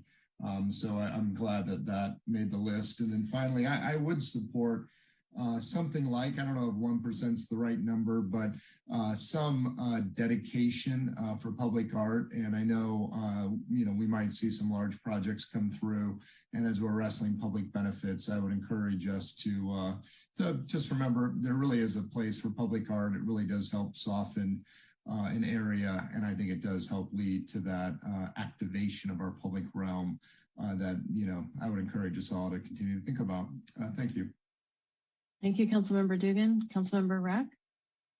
I just want to express my support for the plan, and want to thank the staff and the consultants for all their work on it, and for EDAC for their great work, and to the mayor and the vice mayor for their work on the economic development subcommittee. You made things easy for us. We don't have to pick things through. I think you cover things very well. I think it's a good, solid plan, and look forward to supporting it. Thank you, Councilmember Rack. Councilmember Collins. Thank you, Madam Mayor. Most of the things I wanted to say have been said. I do want to add that I really appreciate the work that EDAC did on this. Both Sarah and I were on EDAC before I was on, I guess, about 10 years ago when we went through this process. And this is a huge enhancement of what we did 10 years ago. So it's nice to see the progression, but I also want to recognize the work of this commission. They really do a lot of hard work that is usually not seen. Very few people go to the meetings, but it's very important work. And I just want to express my appreciation to them and to staff, and also to David for his presentation tonight. I also intend to support it. Thank you. Thank you, Councilmember Collins. I also am really inspired by this particular plan. San Carlos really does have a tremendous amount to offer. We've talked many times as a council about how the secret is out, right? We're a transit-rich destination. We're equidistant between two major cities. We have a very incredibly diverse business community, which serves us in so many different ways. I barely ever have to leave the city for any particular reason. I think, as part of our vision and mission, we recognize and have articulated over and over again a want to make sure that we're a business-friendly community. And I think there are a lot of ideas in here that are very innovative that have been touched upon. This provides us a strategic framework to move forward with confidence into the future and really help to navigate our way out of this pandemic. So I really appreciate that. I am, definitely intrigued by the public art idea and would be interested in entertaining, what a solution for that might look like. I agree that softening some of these areas to make them more inviting to the general public is really important with landscaping, lighting, sidewalks. I'd also like to maybe, if it's possible, to add in the concept around crosswalks. That's something that's been mentioned a few times, especially with some of these adjacent parking spots, right? The Caltrain lot. As well, we know Industrial Road is a high throughput area that can be very difficult to traverse. So if there's a possibility of us including a mention of crosswalks in that description, go not just sidewalks, but think about crosswalks. In addition, with the wayfinding, it occurs to me that with a list of parking solutions that Adam Aronson ran through, I would like to make sure that we include those destinations as part of our wayfinding program, because we know that economic vitality and parking is important in our community. and also trying to find a solution to make sure that we can get the signage pointing in the direction of the industrial arts area, I think would be important. I also would like to underscore Vice Mayor McDowell's comments around childcare. We've invested a lot in roads and bridges, right, to get from one community to the next to ensure economic vitality. But we really haven't supported a lot of the workers who have the primary responsibility for childcare. So continuing on our focus there to increase capacity, since we know that we don't have enough right now in San Carlos. And I think we're worse off than where we were when we started the pandemic. I think it's definitely worth continuing to push forward with that. And I know we have some conversations coming up on that. So I'm looking forward to those discussions. All right, so with all of that feedback, I just want to make sure that we're in a position where we feel like we could move forward with a motion at this point. Madam Mayor, I move to adopt resolution 2021-114. 114, a resolution of the City Council of the City of San Carlos adopting the 2021 through 2024 Economic Development Plan. I'll second. All right, thank you. Any further discussion? Okay, we'll take a roll call. Councilmember Rack? Yes. Vice Mayor McDowell? Yes. Councilmember Collins? Yes. Councilmember Dugan? Yes. And Mayor Palmer Lohan? Yes. All right, we're at 8:38 and we're in fallback zone. So I just wanted to make sure we're okay, or do you guys want to take a break? All right, we'll keep pressing forward. All right. So the next item is new business 9B, consideration of introducing an ordinance adding chapter 8.60 mandatory organic waste disposal reduction to the San Carlos Municipal Code to comply with Senate Bill SB 1383, California's short-lived Climate Pollutants Reduction Act of 2016. And here with us this evening is Stephen Machida, Public Works Director. Good evening, Welcome, Madam. Stephen. Thank you, Madam Mayor. Good evening, Madam Mayor, City Council members. What I'm presenting tonight is SB 1383, the ordinance. And this is really to kind of designate the mandatory organics disposal reduction requirement in California. I will be presenting making the presentation, but with me tonight, I do have Joe Lamariana, as well as TJ Carter and Julia Al of Rethinks Waste, who will be available to answer any questions. Next slide, please. So SB 1383, actually this item was presented to you at your September 27th meeting. And it really is the model ordinance that was passed by the state requirement, but it was really drafted by SBWMA, or the South Bay Waste Management Authority, their consultants, and the government partners. It was approved on July 24, 2021 by the SBWMA board. And tonight, what we'd like to do is introduce the ordinance codifying the procedures for SB 1383 for compliance. And the ordinance must be adopted by January 1st, 2022. Next slide, please. So you may have seen this slide once before, but basically these are the 6 items that are components of SB 1383. So the first item is we need to provide organic collections to all services, including residential and businesses, establish an edible food recovery program, conduct an education outreach to the community, procure recyclables and recover organic products, secure access to recycling and edible food recovery capacity, and of course then have some type of monitoring, compliance, and enforcement for this new regulation. So just on the side, San Carlos is actually ahead of the game on all organics and recycling of collectibles, as we have been using the 3 container system for years. So next slide, please.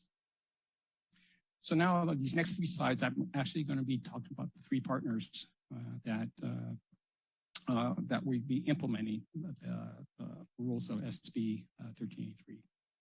So as I mentioned, South Bay Waste Management Authority, or SBWMA, their responsibility is mainly to do the outreach and education to all the food generators, work with ecology for compliant collection, issue any type of waivers to the food generators.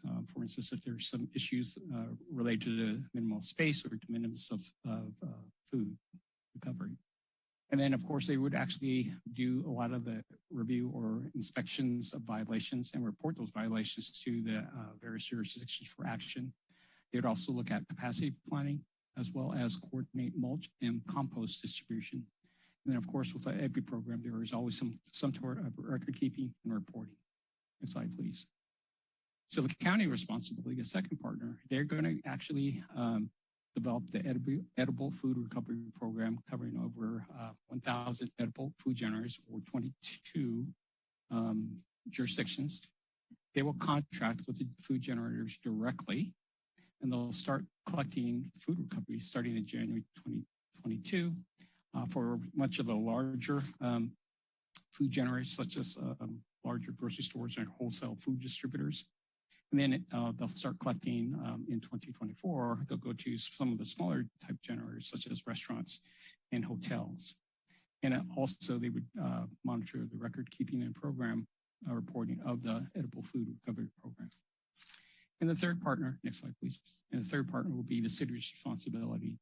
So as I mentioned earlier, this is a requirement of the state where we would need to adopt this ordinance by January 1st of 2022. The council has executed the 2 MOUs earlier in this at this meeting. This is with South Bay Waste Management Authority, as well as the San Mateo County Office of Sustainability. What the city will need to do is actually to identify and procure recycled content paper and recycled organic products. So this is something that we'll need to kind of investigate a little bit further. Of course, maintain all the records of the program, and then coordinate food recovery for large events. So what this really pertains to is, some of our larger events that we have in the city, like our hometown days or the wine fair. And of course, the enforcement, the city would be responsible to do any type of enforcement, but that would start in 2024. So essentially we have 2-year period from January 2022 to January 2024 to actually do the education and outreach before we actually have to do in-depth citation. Next slide, please. So the option available to the City Council, and staff recommends that the City Council introduce the mandatory organic waste disposal reduction ordinance that will comply with SB 1383, or do not introduce the ordinance or provide a different alternative to staff. And with that, that concludes my presentation. Thank you, Stephen. All right, any questions from council?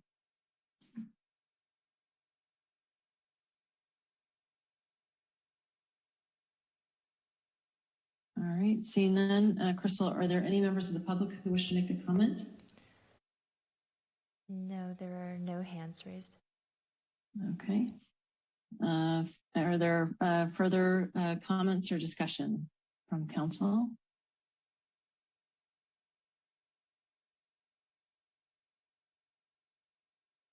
All right. I'd be willing to entertain a motion on this item at this time. Madam Mayor, I move to introduce ordinance number 1575. 1575, an ordinance of the City Council of the City of San Carlos adding Chapter 8.60, mandatory organic waste disposal reduction to the San Carlos Municipal Code to comply with Senate Bill SB 1383, California's Short-Lived Climate Pollutants Reduction Act 2016. Second. All right, any further discussion? All right, Crystal, could you please call the roll? Councilmember Collins? Yes. Councilmember Rack? Yes. Councilmember Dugan? Yes. Vice Mayor McDowell? Yes. And Mayor Parma Lohan? Yes. All right, thank you. So that brings us to new business item 9C, consideration of adopting resolution appropriating $151,000 from the unassigned general fund to provide additional funding to the San Carlos Tenant Assistance Program administered by Samaritan House, and allowing households that have already received assistance from the program to receive up to an additional $5,000 from the new funding. And tonight we have with us Adam Aronson, Economic Development and Housing Manager, and Latrice Taylor from Samaritan House. Welcome. Thank you, Madam Mayor.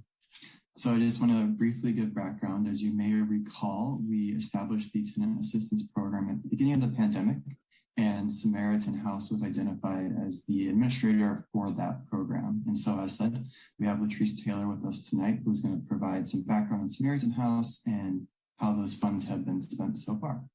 Thank you, Latrice. Good evening. Thank you so very much for allowing me to come and present to you. Just a little bit of background about Samaritan House. I am Latrice Taylor, the Associate Director of Programs and Services with Samaritan House, where we are fighting poverty and lifting lives.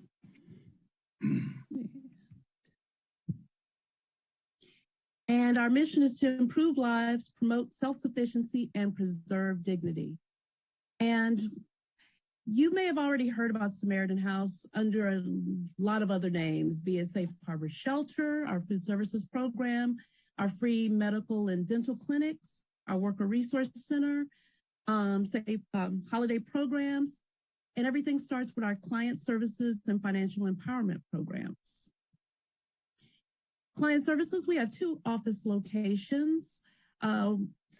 We have a main office in the city of San Mateo, which covers Belmont, Burlingame, Foster City, Hillsborough, Millbrae, San Carlos, and the city of San Mateo, as well as a location in East Palo Alto, covering East Palo Alto and Menlo Park City. And we evaluate the needs of residents of those cities, including San Carlos residents.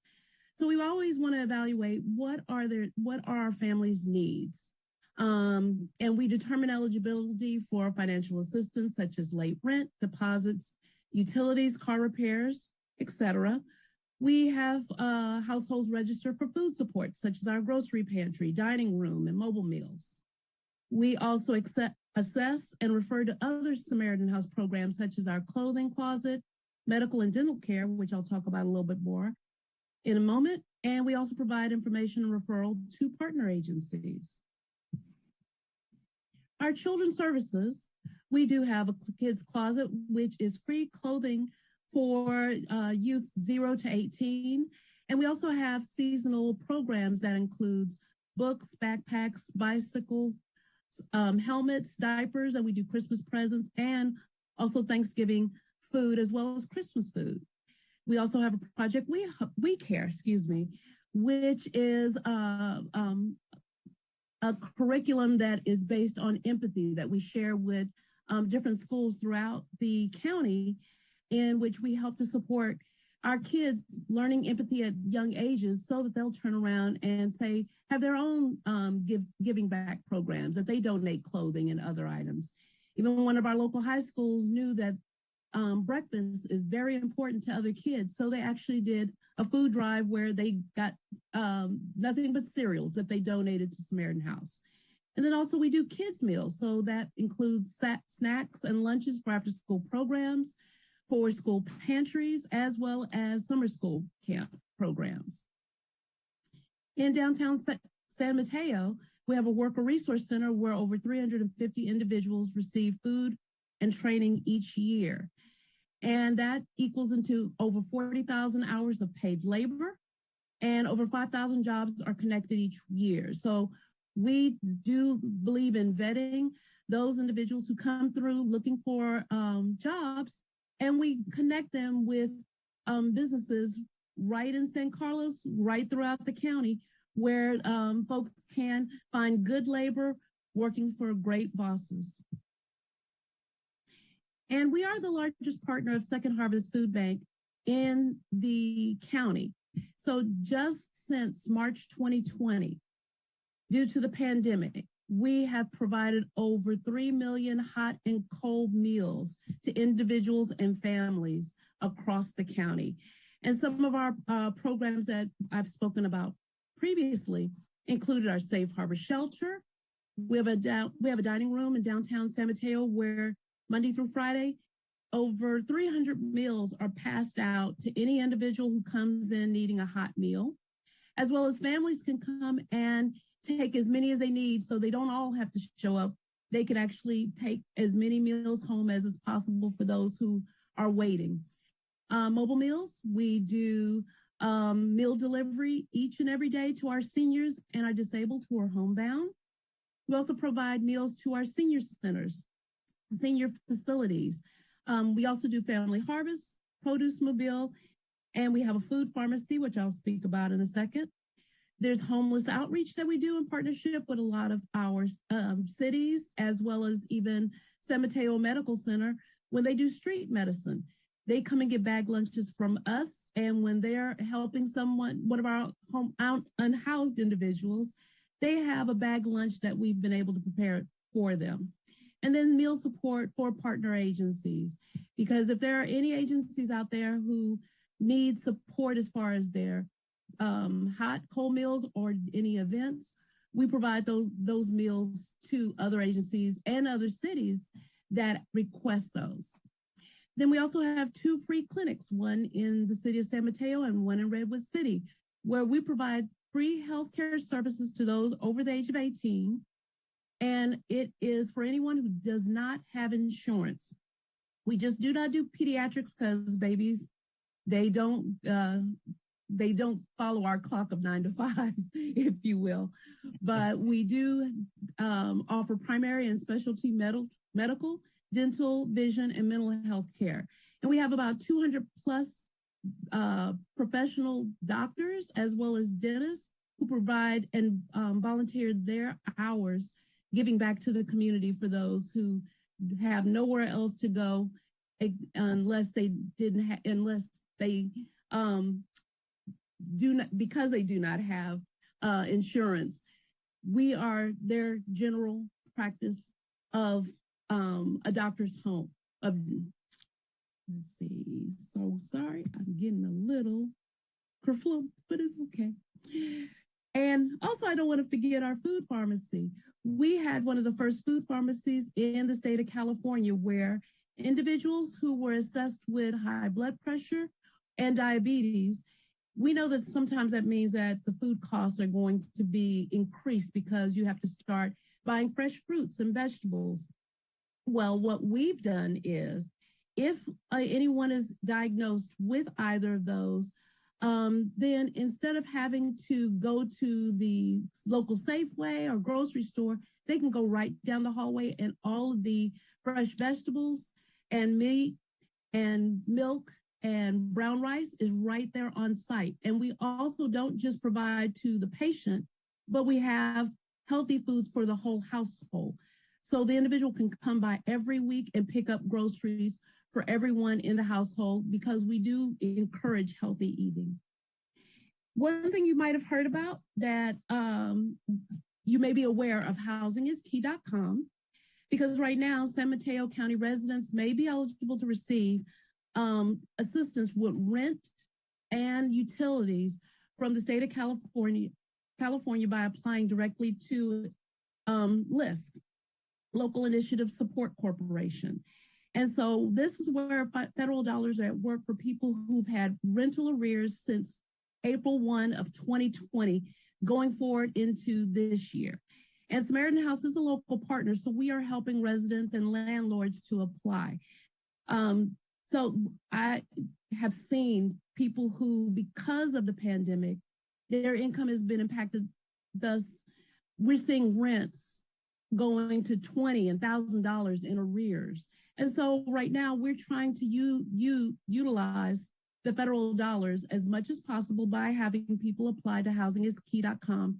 And we're quite willing to help anyone, be it landlords or tenants, make that application so that they can get all of that rent paid. And then I also just put up our information, which anyone just call Samaritan House at 650-347-3648.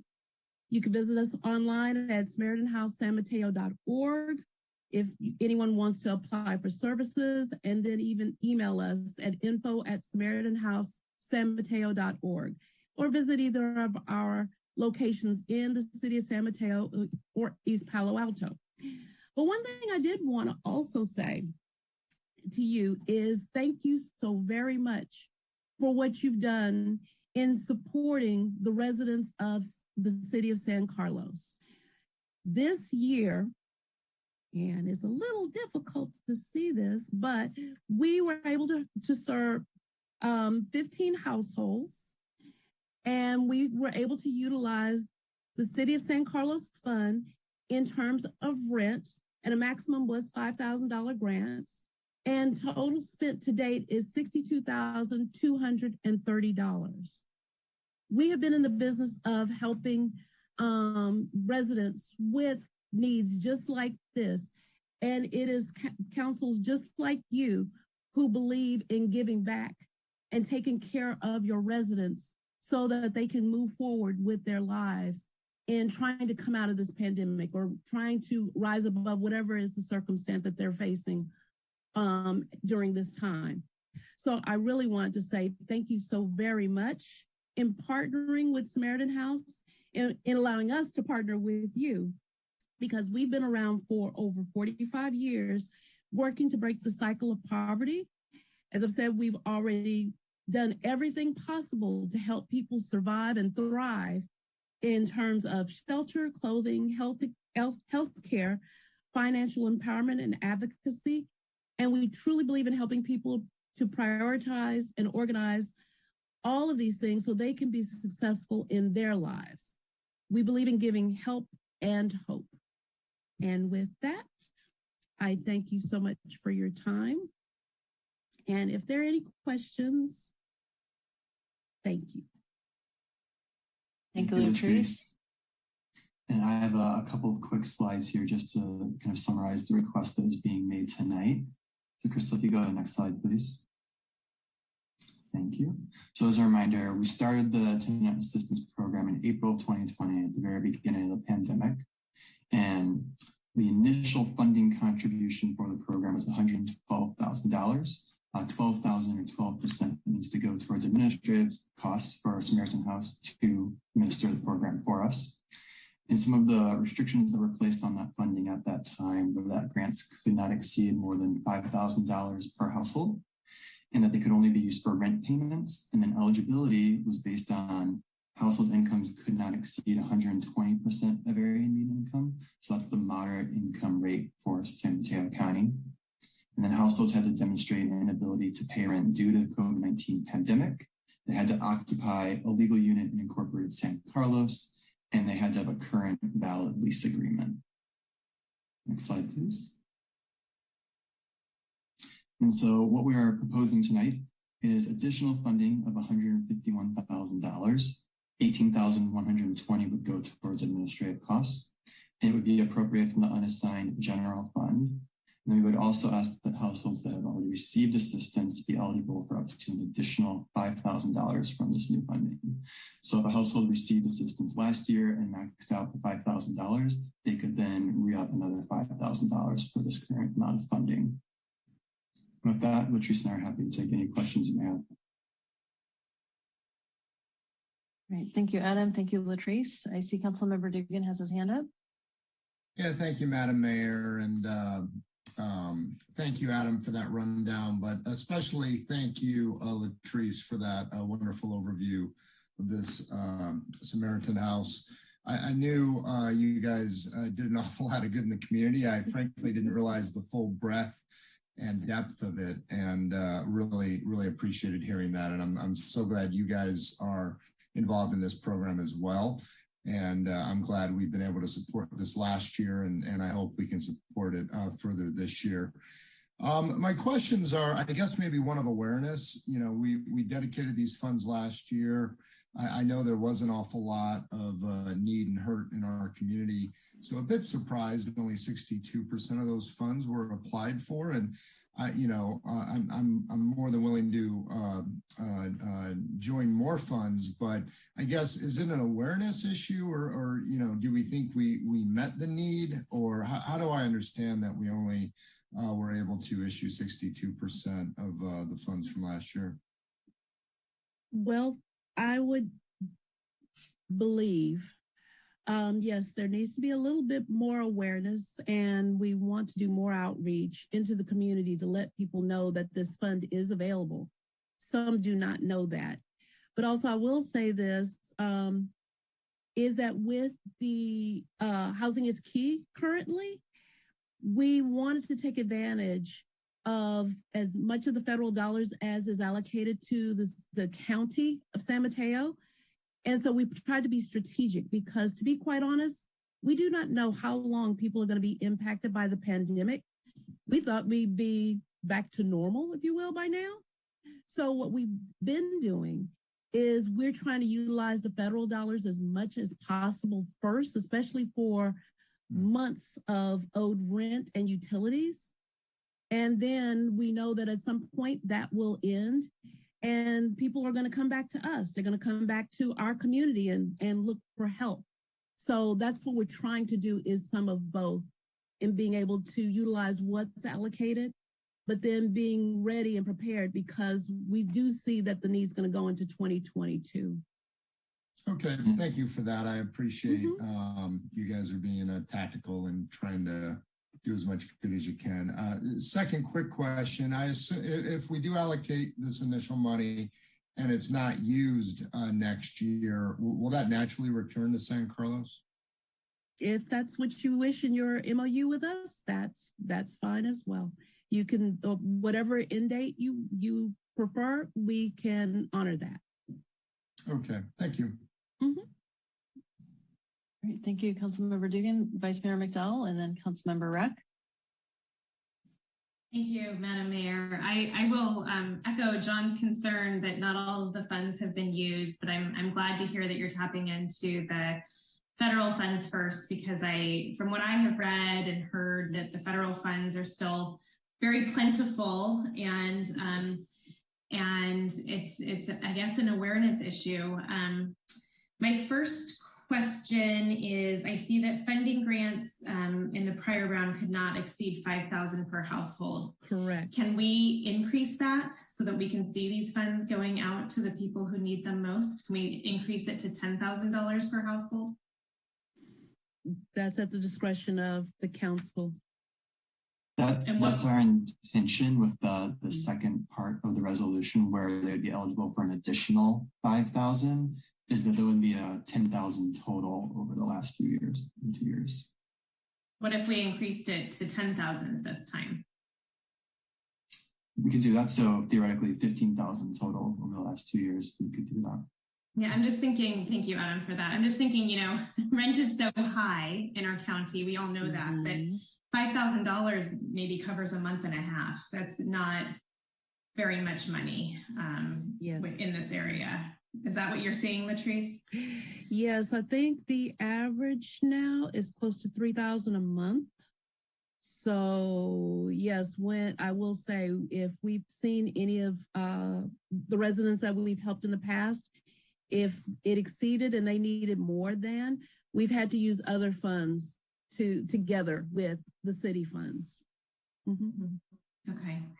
I mean, I would rather see personally the funds go out the door than sit unused. That's my personal preference. And my other question is the administrative costs, which I totally understand. You guys work really hard, filling out all the paperwork and helping people. Do we pay that money up front, or is that at the end? How are those fees charged? I believe we have a set budget so that it is by the month, if you will. So we're budgeted according to the time that's spent for staffing, because I review every financial request that comes up, not only that comes across the desk from these San Carlos residents, plus the administrative cost that goes through our accounting department. So it's a monthly cost, not charged all at once. No. Okay. So if we've spent 60% of the funds so far, have we paid 60% of the administrative costs so far? Right. I believe that's correct. It would be 12% of that 60. thousand. I do believe that's correct.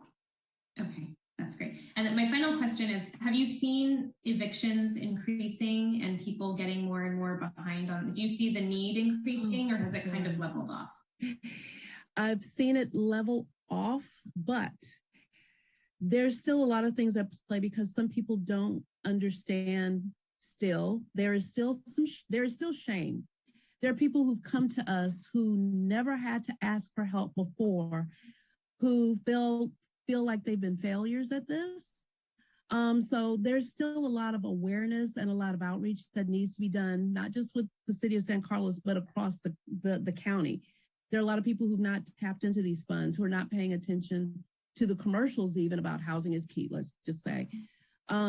So and a lot of folks have been borrowing from family and friends. So now there's an issue around shadow debt that we're starting to grapple with when, yes, they're current in their rent, but now I'm behind in my car loan, I'm behind in everything else, or paying off my family members or going to the payday loans. We're seeing that, or medical bills also that aren't being covered, or funeral expenses. I've been seeing that in some of the cases that come across my desk. So there are other ways that people are in debt. And I will add this, which is not under consideration today, but just food for thought. Please know that people who have mortgages are also being impacted by the pandemic as well. And we have other funds for those who are carrying mortgages, but they are also being impacted. This fund is strictly for renters, and we greatly appreciate it, but I do want that to be under consideration that homeowners also are struggling as well. Great, thank you so much for your responses. I really appreciate it. Sure. All right, thank you. Councilmember Rack. Thank you, Madam Mayor. And Latrice, thanks for the presentation and for all that you and your organization are doing in the community. Certainly, there's the need. I had a couple, I had a couple questions, but just from a clarifying standpoint, so the 62,230, that does or doesn't include your administrative costs? I believe that is direct payments on behalf of rent for residents. Got it. Okay, and then whatever was part of it, there was the administrative costs that cover whatever that 12% of that. Yes. Got it. Okay, perfect.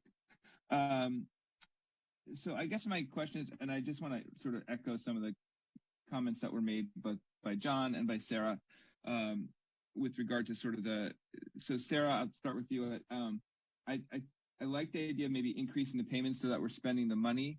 But I worry about going to 10,000 because if there is an awareness issue, then we're not going to be able to even capture potentially the people that have already received the grants. And if there are more out there, we may not have enough funding to cover everything. So I think if we could find somewhere in between, might be a better medium, at least from my standpoint.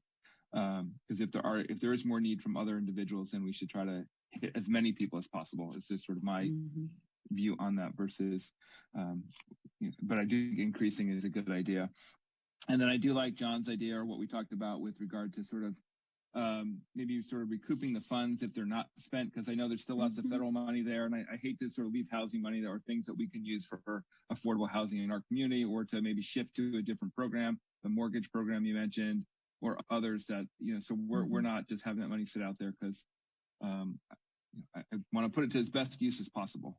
Yes. From our perspective, whether it's we're doing it or you're doing it, but that we're doing it for public good. So that would be my kind of, I guess, more comments and questions around that. But do you see, I guess you kind of answered this with Councilmember Dugan, there's sort of this set of federal money that's out there, and we're sort of using this kind of as a stopgap when there's not that opportunity or someone may be maxed out on the program. Do you feel like over the next year that the money can be spent? I know you don't have a crystal ball, but I mean, yes. I just want to make sure we're doing the right thing fiscally from our city standpoint, but also doing the right to help you out and help those in the community, help those in the community. that are in need? Yes, I do believe it can be spent. I've worked for Samaritan House for 7.5 years, and we have been very fiscally responsible around what the requests of those who wish to help, be it donors, foundations, cities, whatever that means. That's what we seek to do. I've never returned money, so and I'm the one who manages all the different funds that are available. So let's just say we are going to try our best to spend it down, but we're very fiscally responsible in doing that. And all that was outlined as far as the guidelines that people must meet. We try not to put up barriers, but we also want people to truly show that there is a need. So we'll do everything in our power to make sure that the residents of San Carlos will be helped as best as we can. Great. Thank you, Latrice. I appreciate it. Thank you, Sure. Madam Mayor. That's all I had for questions. All right, thank you.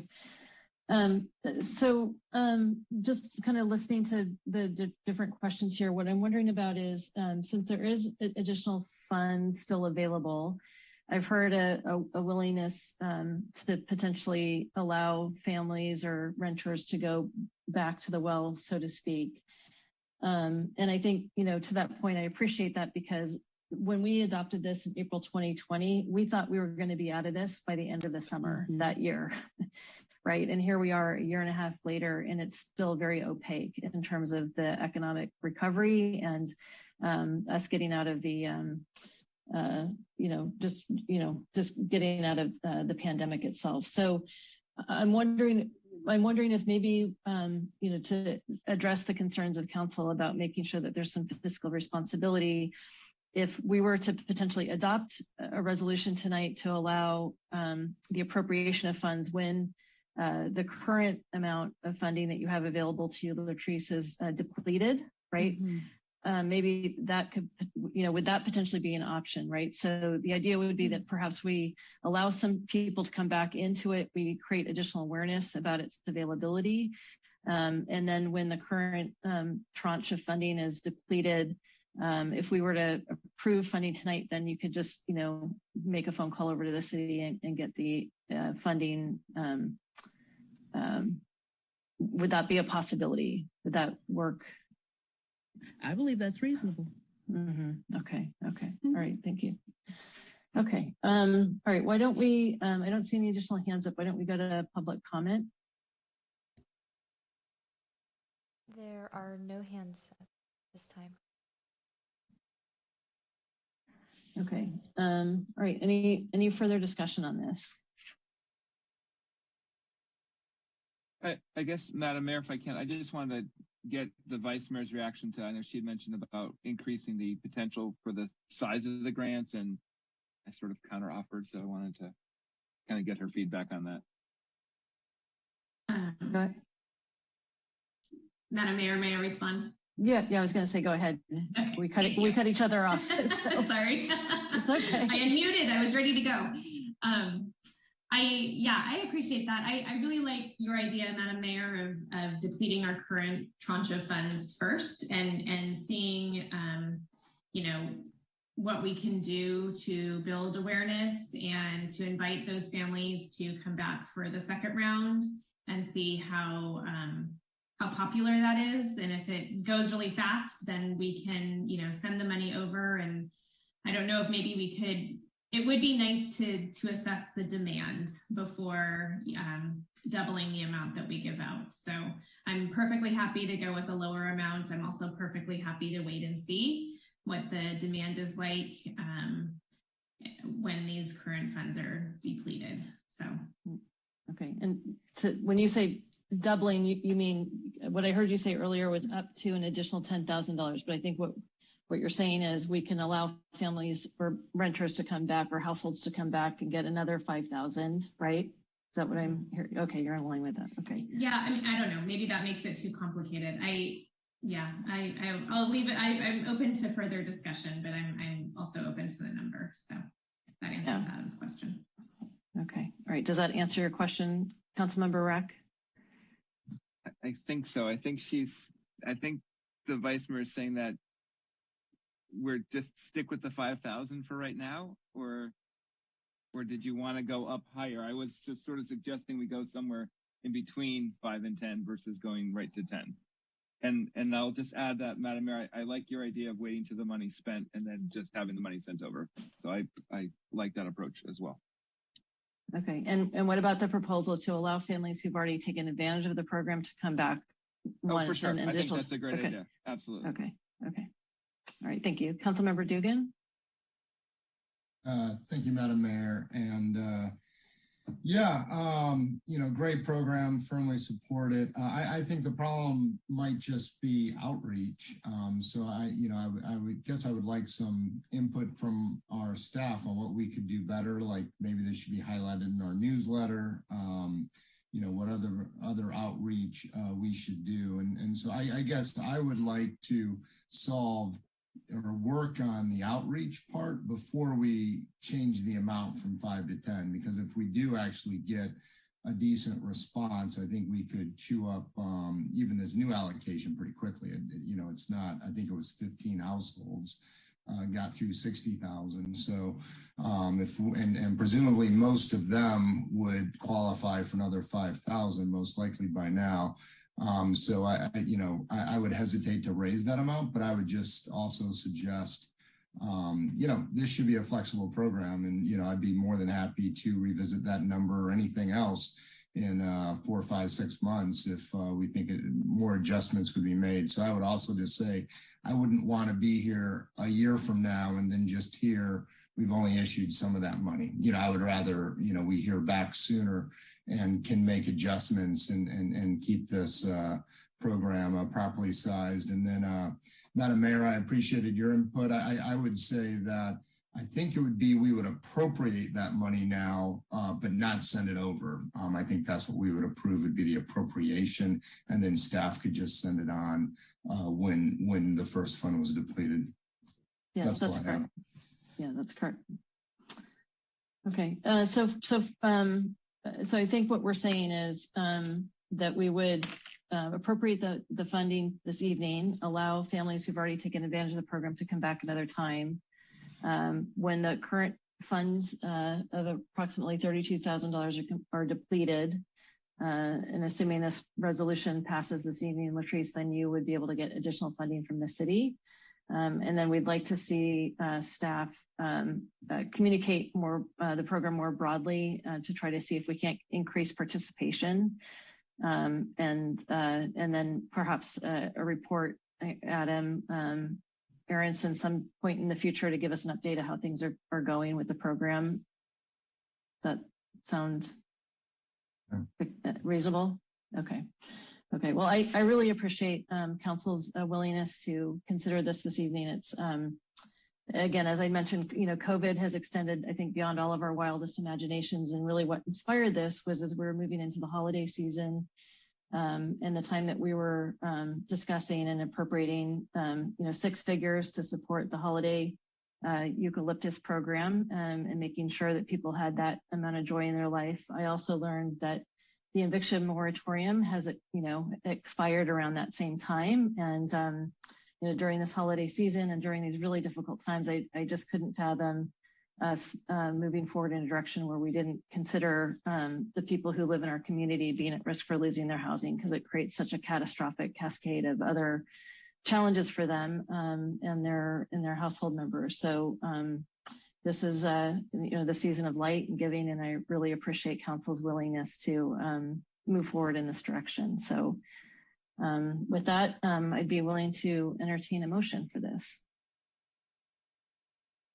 Madam Mayor, I move to adopt resolution 2021-115, a resolution of the City Council of the City of San Carlos appropriating but not yet issuing $151,000 from the unassigned general fund to provide additional funding to the San Carlos Tenant Assistance Program administered by Samaritan House, and allowing households that have already received assistance from the program to receive up to an additional $5,000 from this new funding. I'll second. All right, thank you. Any further discussion? Councilmember Collins?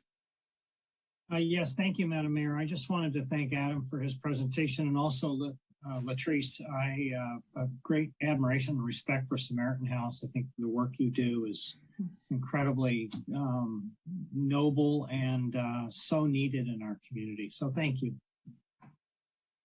Great, thank you. I echo your comments, Councilmember Collins. And, you know, as we've talked about, housing is a really important priority for all of us as a council. I think we talk about it almost every meeting. We had a very, passionate discussion about it last time, and this is just a small, step in making sure that we ensure that our community remains housed. Vice Mayor McDowell.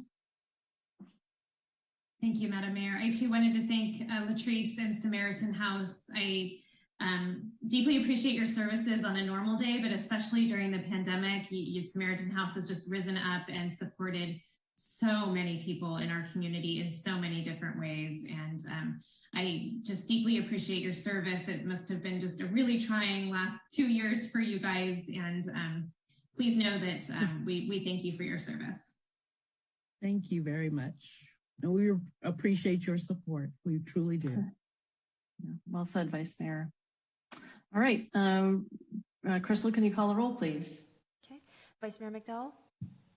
Yes. Councilmember Dugan? Yes. Councilmember Collins? Yes. Councilmember Rack? Oh, you're on mute. I thought I got off mute. Sorry. Yes. Thank you. And Mayor Palmer Lohan? Yes. All right. Well, thank you everybody for the discussion. I appreciate that. The next item is agenda setting. Items discussed in this agenda setting section will be considered by the council for placing on future agenda. No action will be taken on these items at this meeting. So does anybody have anything for consideration? All right. We are adjourned. Thank you, everybody. Thank you. Thank you. Good night. Everybody. Thank you. Good night. Night. Right.